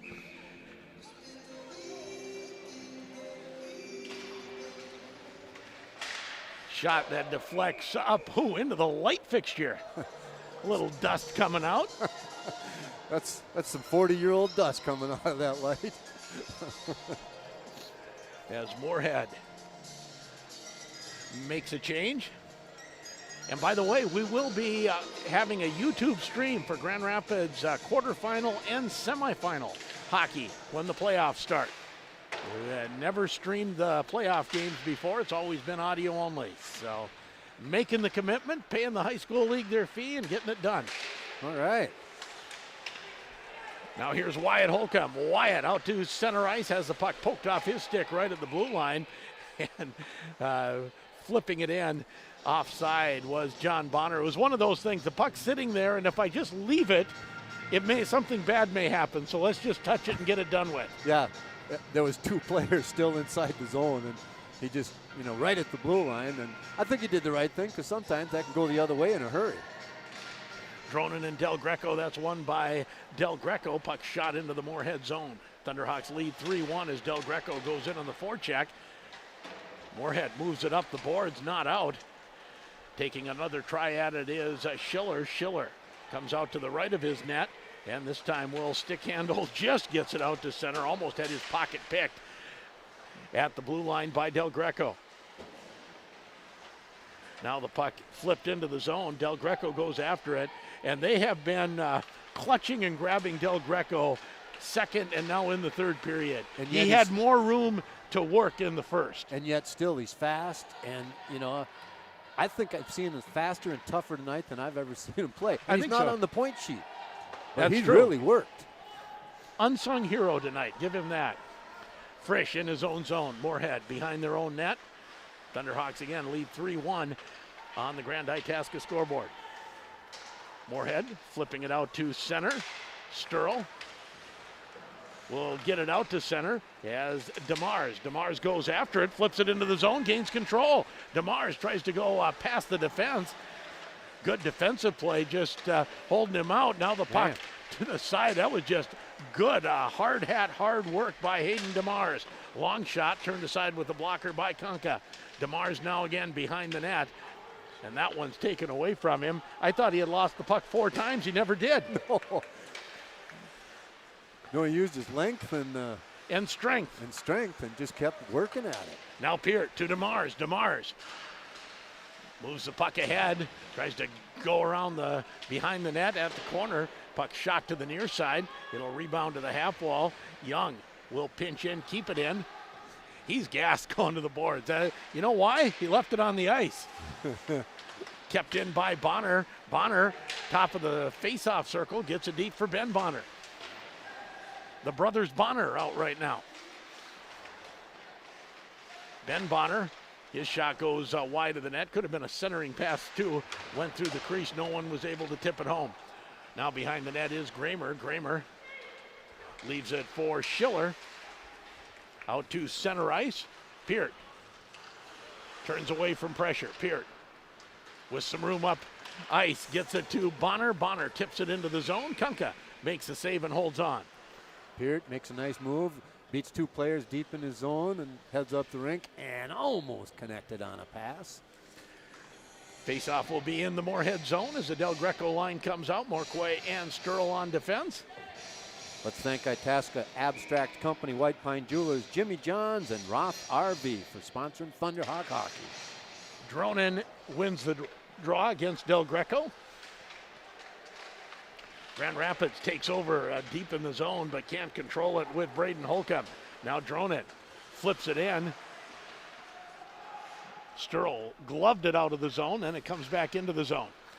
Del Greco behind his own net. Del Greco moves it ahead to Sam Sturl. Sturl backhands it off the boards. Braden Holcomb follows up off his stick. Del Greco can't control it with the skate.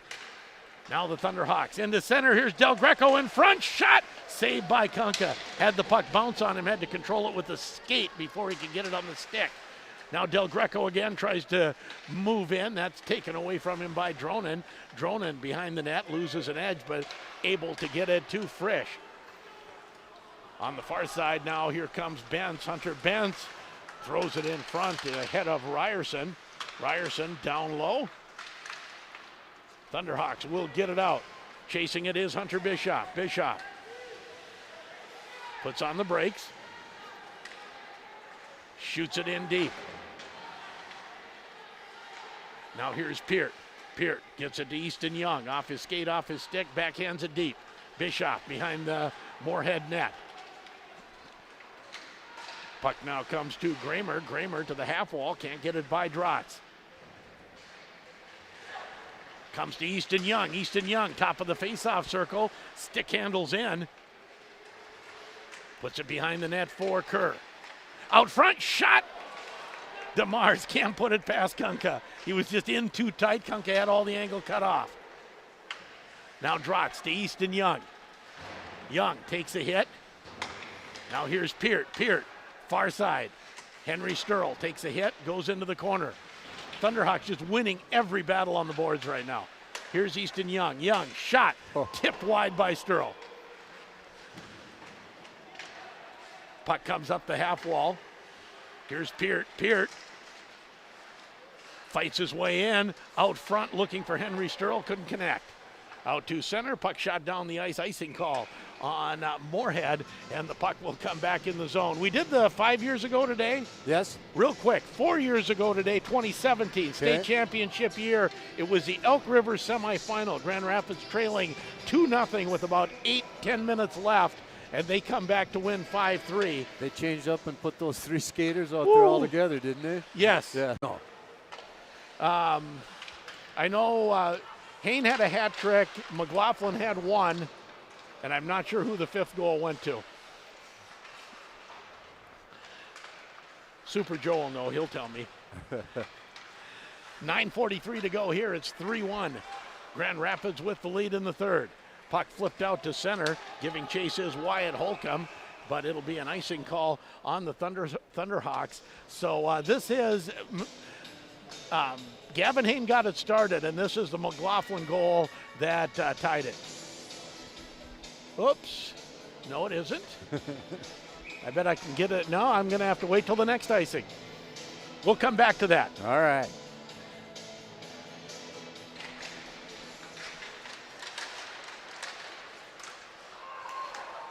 It's on top of the net. It is on top of the net. It was also played with a high stick, and it'll come outside the zone. That hurts to the Moorhead Spudge. Okay, here we go. Here's the McLaughlin goal that tied it 4 years ago today. Now here's McLaughlin. Blake McLaughlin ties it up on a laser top shelf from the top of the circle, and we're tied at 2. Wasn't that fun? We'll give you another goal from that game in a moment. As the puck in front, backhand, doesn't get through. That was Del Greco looking for it on the back end. As the puck right to our cameraman. He's got it. He made the save. He's not only great with the camera. He's throwing the puck back on. Yeah, he's But Terry Holden makes the save. Thanks to Terry for doing that camera work tonight. Sheldon put out just a questionnaire, hoping somebody would respond. He did, and great to have him here. Let's thank Sammy's Pizza, Woodland Bank, Timberlake Lodge, Northland Lawn and Sport, and Mackley Auto Repair. Shot from Peart goes wide. Still 3-1 Grand Rapids. Third period action. Now out to center ice. Here comes Martinson. Martinson tries to go wide on Peart. Centering pass.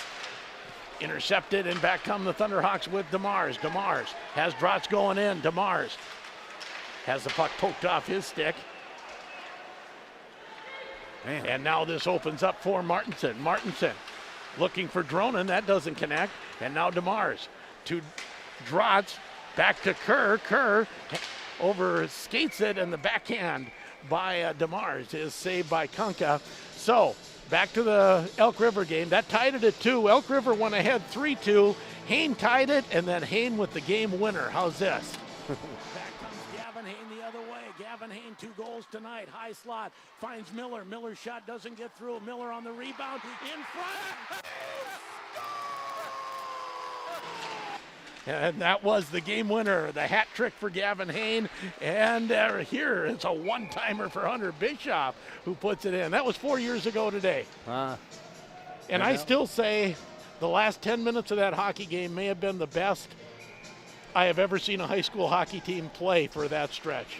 Well, they had to. It was, and Elk River, the best defensive team of the year. That year in state hockey. They were the #1 seed. People forget that. Yeah, right. As we have an icing call on Moorhead. Good memories. Heck, even when Grand Rapids got down there, they were the #4 seed, weren't they? They were? Yeah.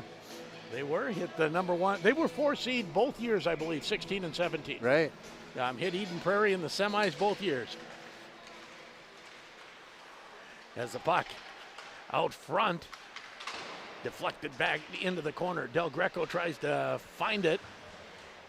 Puck does slide out to center. Sturl flips it the other way, and Schiller into his own zone.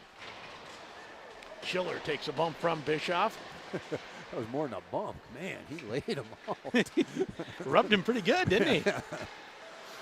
Kept him by Del Greco. And now Moorhead able to control it. And out to center comes Kramer. Kramer moves it ahead. Morquay backhands it into the corner. Sturl tries to get it back to Morquay. It will come to Morquay. And Morquay has it taken away out front. Shot off the pipe. Hit the cross right at the corner of the crossbar and the pipe. Long shot now. Gunderson turns that away. I was just thinking how much Moorhead had not had a sniff this period, and bang, there was a turnover and a great chance. It happens in an instant in hockey. Puck to the far side, kept in at the half wall by Alderson. Trying to poke it ahead. That is Hendrickson. Hendrickson does get it into the zone. Hendrickson getting a shift here on the third line. Shots on goal are 23-10. It's 3-1 Grand Rapids on the Grand Itasca scoreboard. Puck stopped at the blue line. Schiller will give it another try. Schiller stick handles in, goes wide, puts on the brakes. Takes a bump from Easton Young. Dronen now carries on. He takes a bump from Peart, and Young will take it away. Young slides it, looking for Henry Sturl, and it just didn't quite connect. Gunderson behind the net, almost loses it. Now Peart. Long pass ahead, and it'll be an icing call as DeMars can't quite find it. Just missed on another long stretch pass off the stick there. That was Peart again. Scoreboard brought to you by the Grand Itasca Clinic and Hospital, the official sports medicine provider of the Grand Rapids Thunderhawks.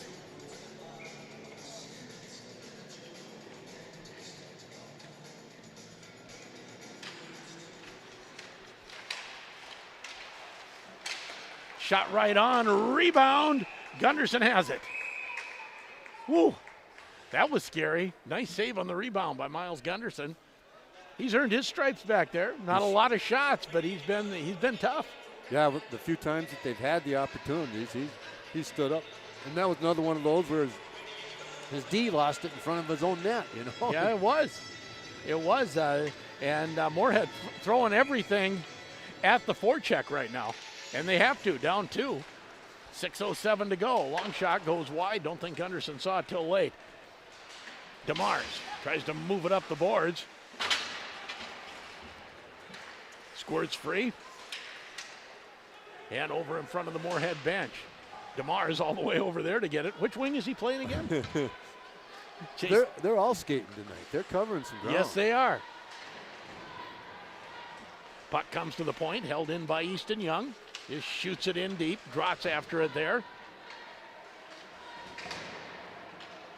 And Kerr as well. Kerr tied up.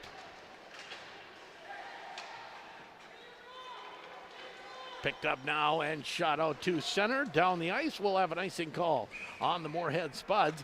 And Super Joe says Jack Bernie got the last open net goal in that game against Elk River in 2017.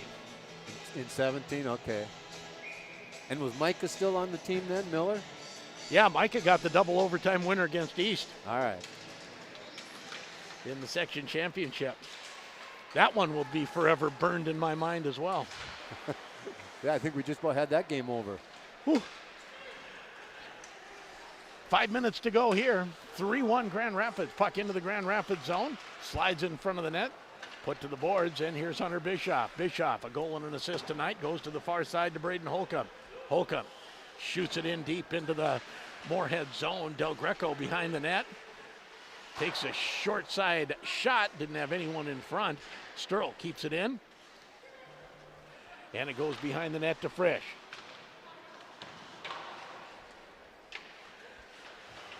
Far side, and now behind the net. Comes back to the point to Morquay. Morquay puts it to the half wall to Del Greco. Now Braden Holcomb. Holcomb back to the point to Morquay. Grand Rapids acting like they have a power play here, just playing a little keep away. Trying to get in front was Bischoff. He's turned away. Now Del Greco to Holcomb. His one-timer doesn't connect. Try to come out front. Braden Holcomb. He'll play it back to the point. Shot from Sturl, and that's gloved by Kunka. He'll hold on. 4:03 to go, third period, 3-1 Grand Rapids.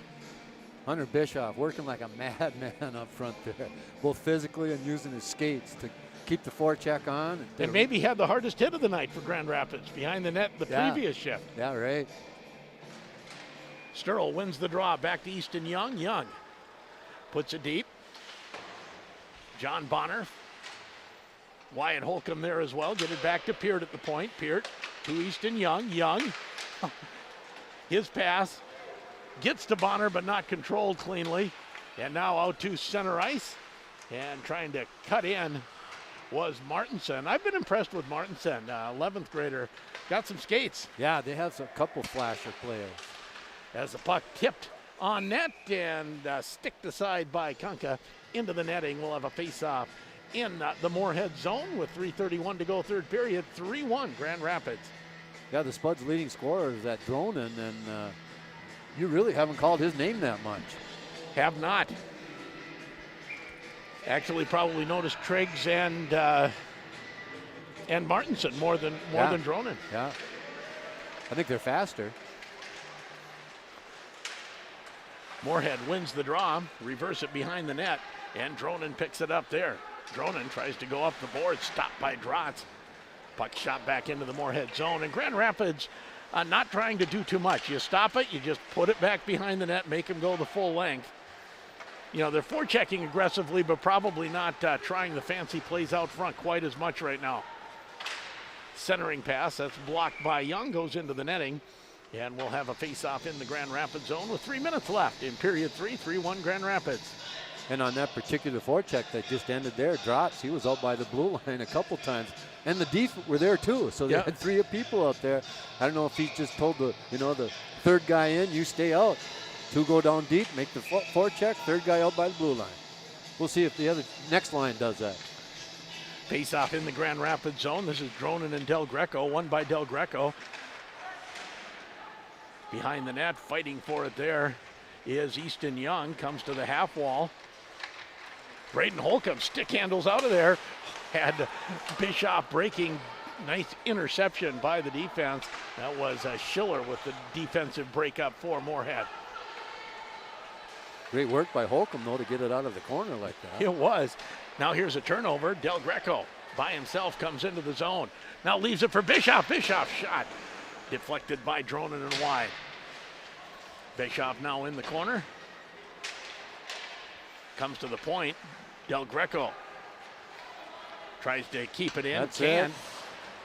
Hunter Bischoff works hard at the blue line. Puck finally shot into the Grand Rapids zone. Sam Sturl moves it behind the net to Easton Young, or Morquay on this side. Morquay back to Del Greco. Del Greco backhands it to Braden Holcomb. He just bangs it off the glass and out to center. 1:55 to go. We'll keep an eye on Kunka, see if he's pulled.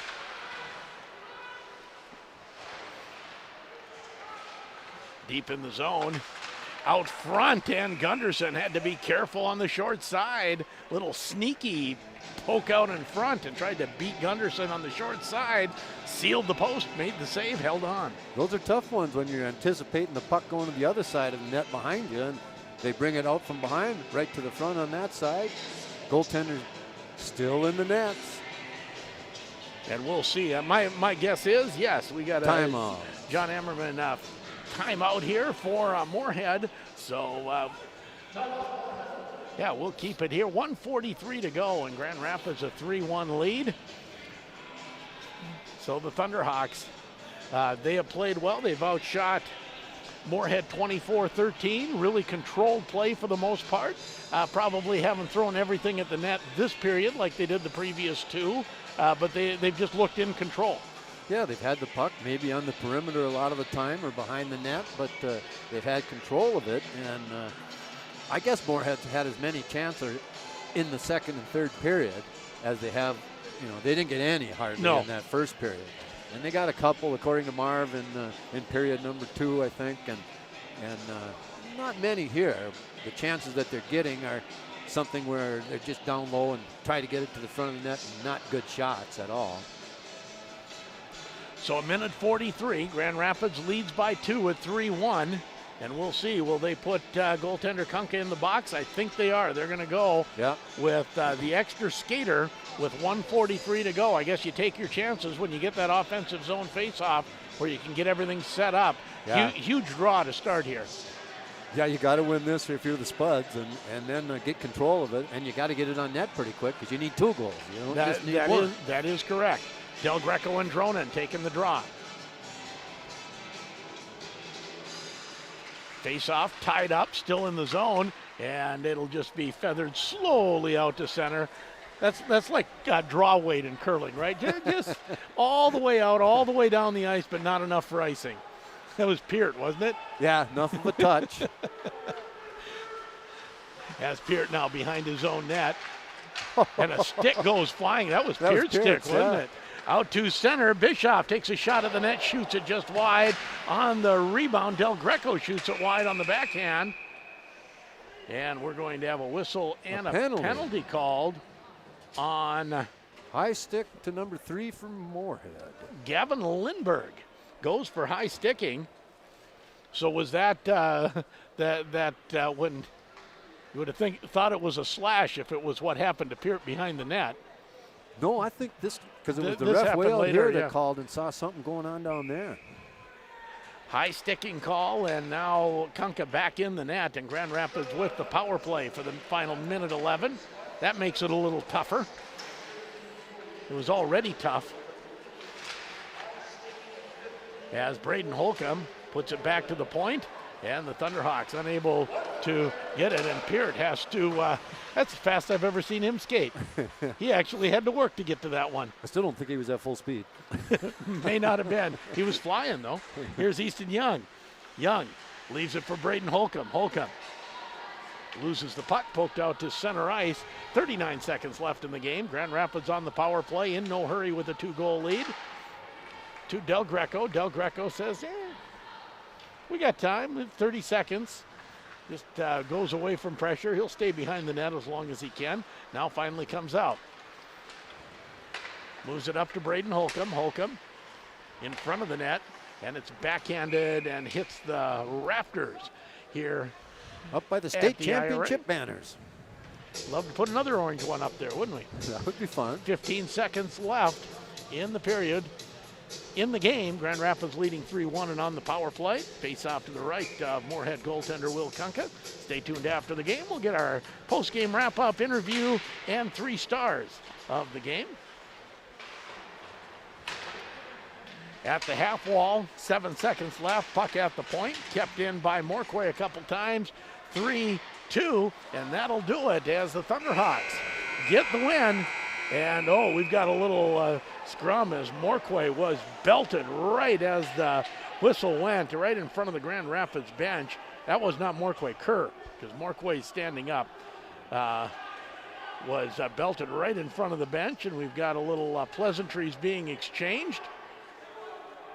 And I would say the linesman is a little bit unhappy with Joe Kramer. Well, they wouldn't leave the scrum, you know, once it stops and Yeah. after a terrible hit like that, get the heck out of there. And Kramer was getting a little talking to from the linesman. Got things broken up. We'll take a break. Grand Rapids wins 3-1. You're listening to it on J105 The Thunder, J105radio.com. Just leave it on and we're good.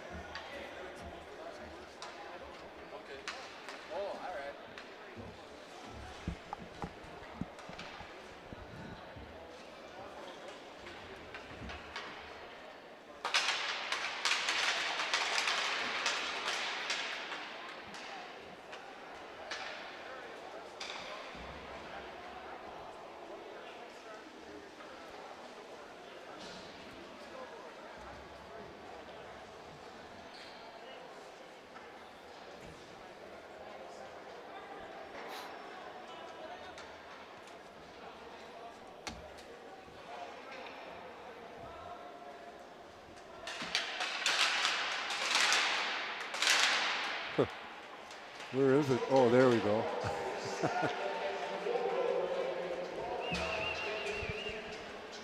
Am I done? You're done if you want. Thank you. Hey, it was great. I really enjoyed it. Well, I hope you come back again. Yeah, I will. I mean, I got better as it went on. It's more work a little bit than I thought it was. Right. To just do that and not be a spectator. I tried calling the game and I was listening when you're. Oh, I can't imagine doing that. I was not very good at it. No, I wouldn't be either. But no, it was great fun. Really appreciate getting to come. So All right, thank you. went ahead. It takes me an hour and 40 minutes to get home. So Relax. Drive safe. yeah, thank you.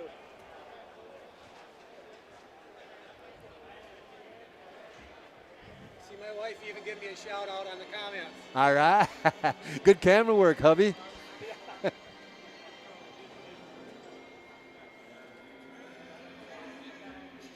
There it is, Joe.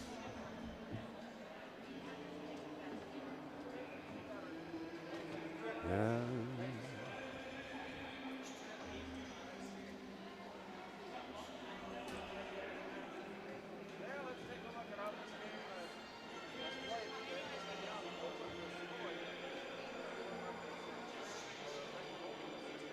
Welcome back to the IRA Civic Center and the Larry Johnson press box after the Grand Rapids Thunderhawks defeat the Moorhead Spuds in a tight game, 3-1, the final score.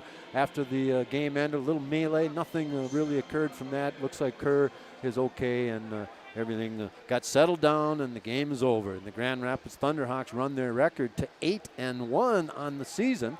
They got the first goal of tonight's game, and it happened at 8:29 of period 1. And the first goal scored by Easton Young with Holcomb and Bischoff on the helpers there. 1-0 after one. Moorhead took one penalty in that period, and the Grand Rapids Thunderhawks pretty much dominated play offensively, 14-3 shots on goal in favor of the Thunderhawks. Let's go to period 2. And only 50 seconds in, Grand Rapids makes it a 2-0 game. This time it's Bischoff on the goal with Peart and let's see, number 9 Holcomb, which is Braden Holcomb, on the helper there. And that made it 2-0 at that point. Power play goals are the next 2 goals of the game. came at 9 minutes. Grand Rapids goes up 3-0 in period number 2. And Drotz on the goal there with Morquay and Sam Sturl with the assists on that one. And a 3-0 game. In the second period, each team took 2 penalties. Shots on goal a little closer, even though play might have still been controlled by the Thunderhawks. Shots on goal were 6-5. And no goals scored in period number 3. Shots were even Steven, 5-on-5. And Moorhead took 1 late penalty in period number 3 to Lindbergh for a high stick. Moorhead, they go to 6-6-1 on the season.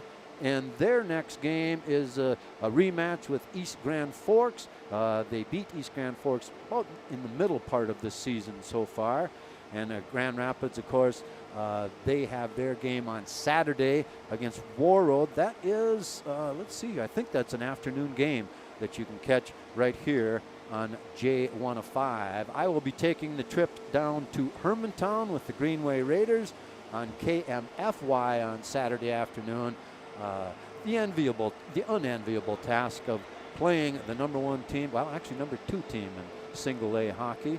And I was looking at some of the sections as we get closer to that time of year. And in the section 7 2A, you got the North and the South. And in the North, Grand Rapids is the number 1 seed. East is the number 2 spot. And down south, you got Andover and Forest Lake. Moorhead, they're still in the running in section 8 AA, of course. Rogers seems to be the one in the lead there. And Roseau and St. Cloud, the other teams in contention for that 8 AA entry to state tournament play. But you got some interviews from some Stallions from tonight's game. I did get a post-game interview. I usually do, don't I? You usually get your man And or woman. here we go. Post-game interview, Hunter Bischoff, Miles Gunderson. Shall we start with you, Miles? First varsity start, and you were up to the task. Talk about how you're feeling before the game. Yeah, I was really digging at the bit to get out for my first game ever. I was so pumped up. I had so much energy, so I figured I'd just bring it out on the ice. And Hunter, a goal and an assist tonight. You guys came out, looked like you had a little pent-up energy after 2 weeks of practice. Oh yeah, we got to work in our 2 weeks after a hard loss, but we got back to it, and I felt like we played a pretty great game. Well, was it tough having 2 weeks off after a loss? It's like you want to get out there and erase that right away? Oh, definitely. We wanted to get back out. We're so excited to play again, and we can't wait till Saturday. Well, and Miles, we talk about having that first varsity start. What did the first save feel like, and when did you feel like you had just settled into the game? It felt amazing. Always making that first varsity stop, especially for your first game, is an unbelievable feeling. And I think just after that shot, it just kind of kept going up and up and up and on that confident level. So it felt really good. And Hunter, I know you're missing some players tonight. Not many starters, but missing some players. Did it feel a little different, not having a JV game and a few players gone? It definitely felt different to not watch a JV game, but when we got to practice, we were skating pretty good, and the guys that were out there, they felt ready to go, I'm pretty sure. And you got a game coming up. I don't know if Wyatt will be back or not, but you got a game coming up against Warroad on Saturday. It feel like a little more getting into a rhythm in the end of the season now? Yeah, for sure, definitely. Like I said, it's unbelievable. All right, good win tonight, guys. See you Saturday. Yeah, thank you. And that was Hunter Bischoff and Miles Gunderson on our post-game interview. We'll take a break, come back with our Dutch Room Mad Dogs Pizza 3 stars and a wrap-up from the IRA Civic Center. Final score 3-1 Grand Rapids. You've been listening to it on J105 The Thunder, J105radio.com.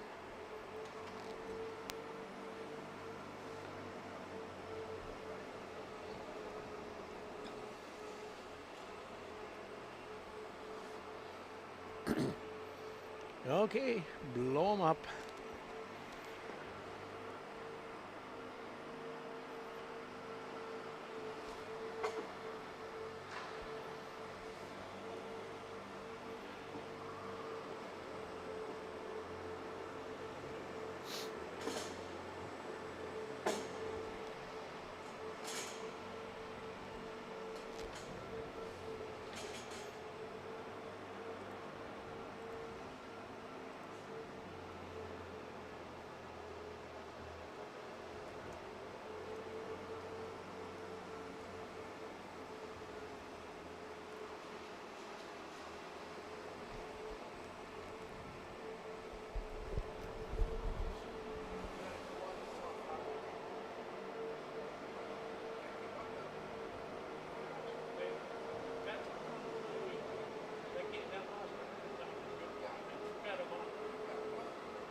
See you, Larry. Good luck.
And welcome back one last time to the IRA Civic Center. 3-1 your final score, with Grand Rapids getting the win over Moorhead. Dutch Room Mad Dog Pizza, 3 stars of the game. Dutch Room and Mad Dog's Pizza, proudly owned and operated by Brandy and Gabe Miskovich, welcomes you to relax with family and friends and enjoy the best pizza, wings, and burgers around. I think I could get your 3 stars. I think I could guess, but I'll let you go, Tom. Yeah, it's always hard, though, to pick out 3. Yep. And I'm going to go with the number 3 star as Joey Del Greco. I knew it. He didn't get on the point board, but he just did a lot of work, and he's playing great defense. You always know he's good for offense, so he'll get some points. And but he was playing great defense tonight as well. So he gets the number 3 star. And let's go to Jack Peart for the number 2 star. He got a point tonight and just controls a lot of things from that defensive position. And like you say, he's playing with less patience right now. Yes, and I love it. He's sped up his game. And, of course, then we got to go to the guy who got 2 points tonight, a goal and an assist, Hunter Bischoff. And also the hardest hit of the night. And the best check of the evening. And he gets the number 1 star of the game. And that adds to, well, I guess he's got 16 points now on the season. Exactly right. Okay. I would have missed one. I would have had 2 out of 3. And your choice? I'm... Come on now. Flip a coin. I might have given the number 2 star to Easton Young. Okay. On the defense. I thought he played a great game and had a goal. Yeah, I liked him a lot too because I love the way he But plays. I got no argument with your 3 stars. Good. Joey Del Greco, Jack Peart at number 2, and Hunter Bischoff, your number 1 star of the evening. And 3 stars brought to you by Dutch Room and Mad Dog's Pizza. If you're looking for delivery or takeout, give Dutch Room a call, 326-1774. Order online at maddogspizza.com or check out their Facebook page for daily lunch and dinner specials. Well, thank you to Super Joe back at the station, pulling up some of those this date in history replays that we used in the third period, and to Terry Holden, who came and ran the camera for us, did a fantastic job. We may say, I don't know, he can give you his email and we can get a Venmo thing going for him for donations or something. I don't know. Did a great job and was happy to be here at the game.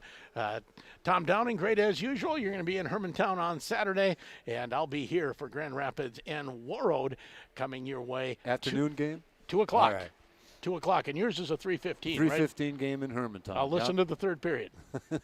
Well, maybe. I think I will. All right. As that wraps it up here from the IRA Civic Center, as Grand Rapids, a 3-1 win. They go to 8-1 on the season with a 3-1 win over the Moorhead Spuds. You've been listening to it on J105 The Thunder and J105radio.com.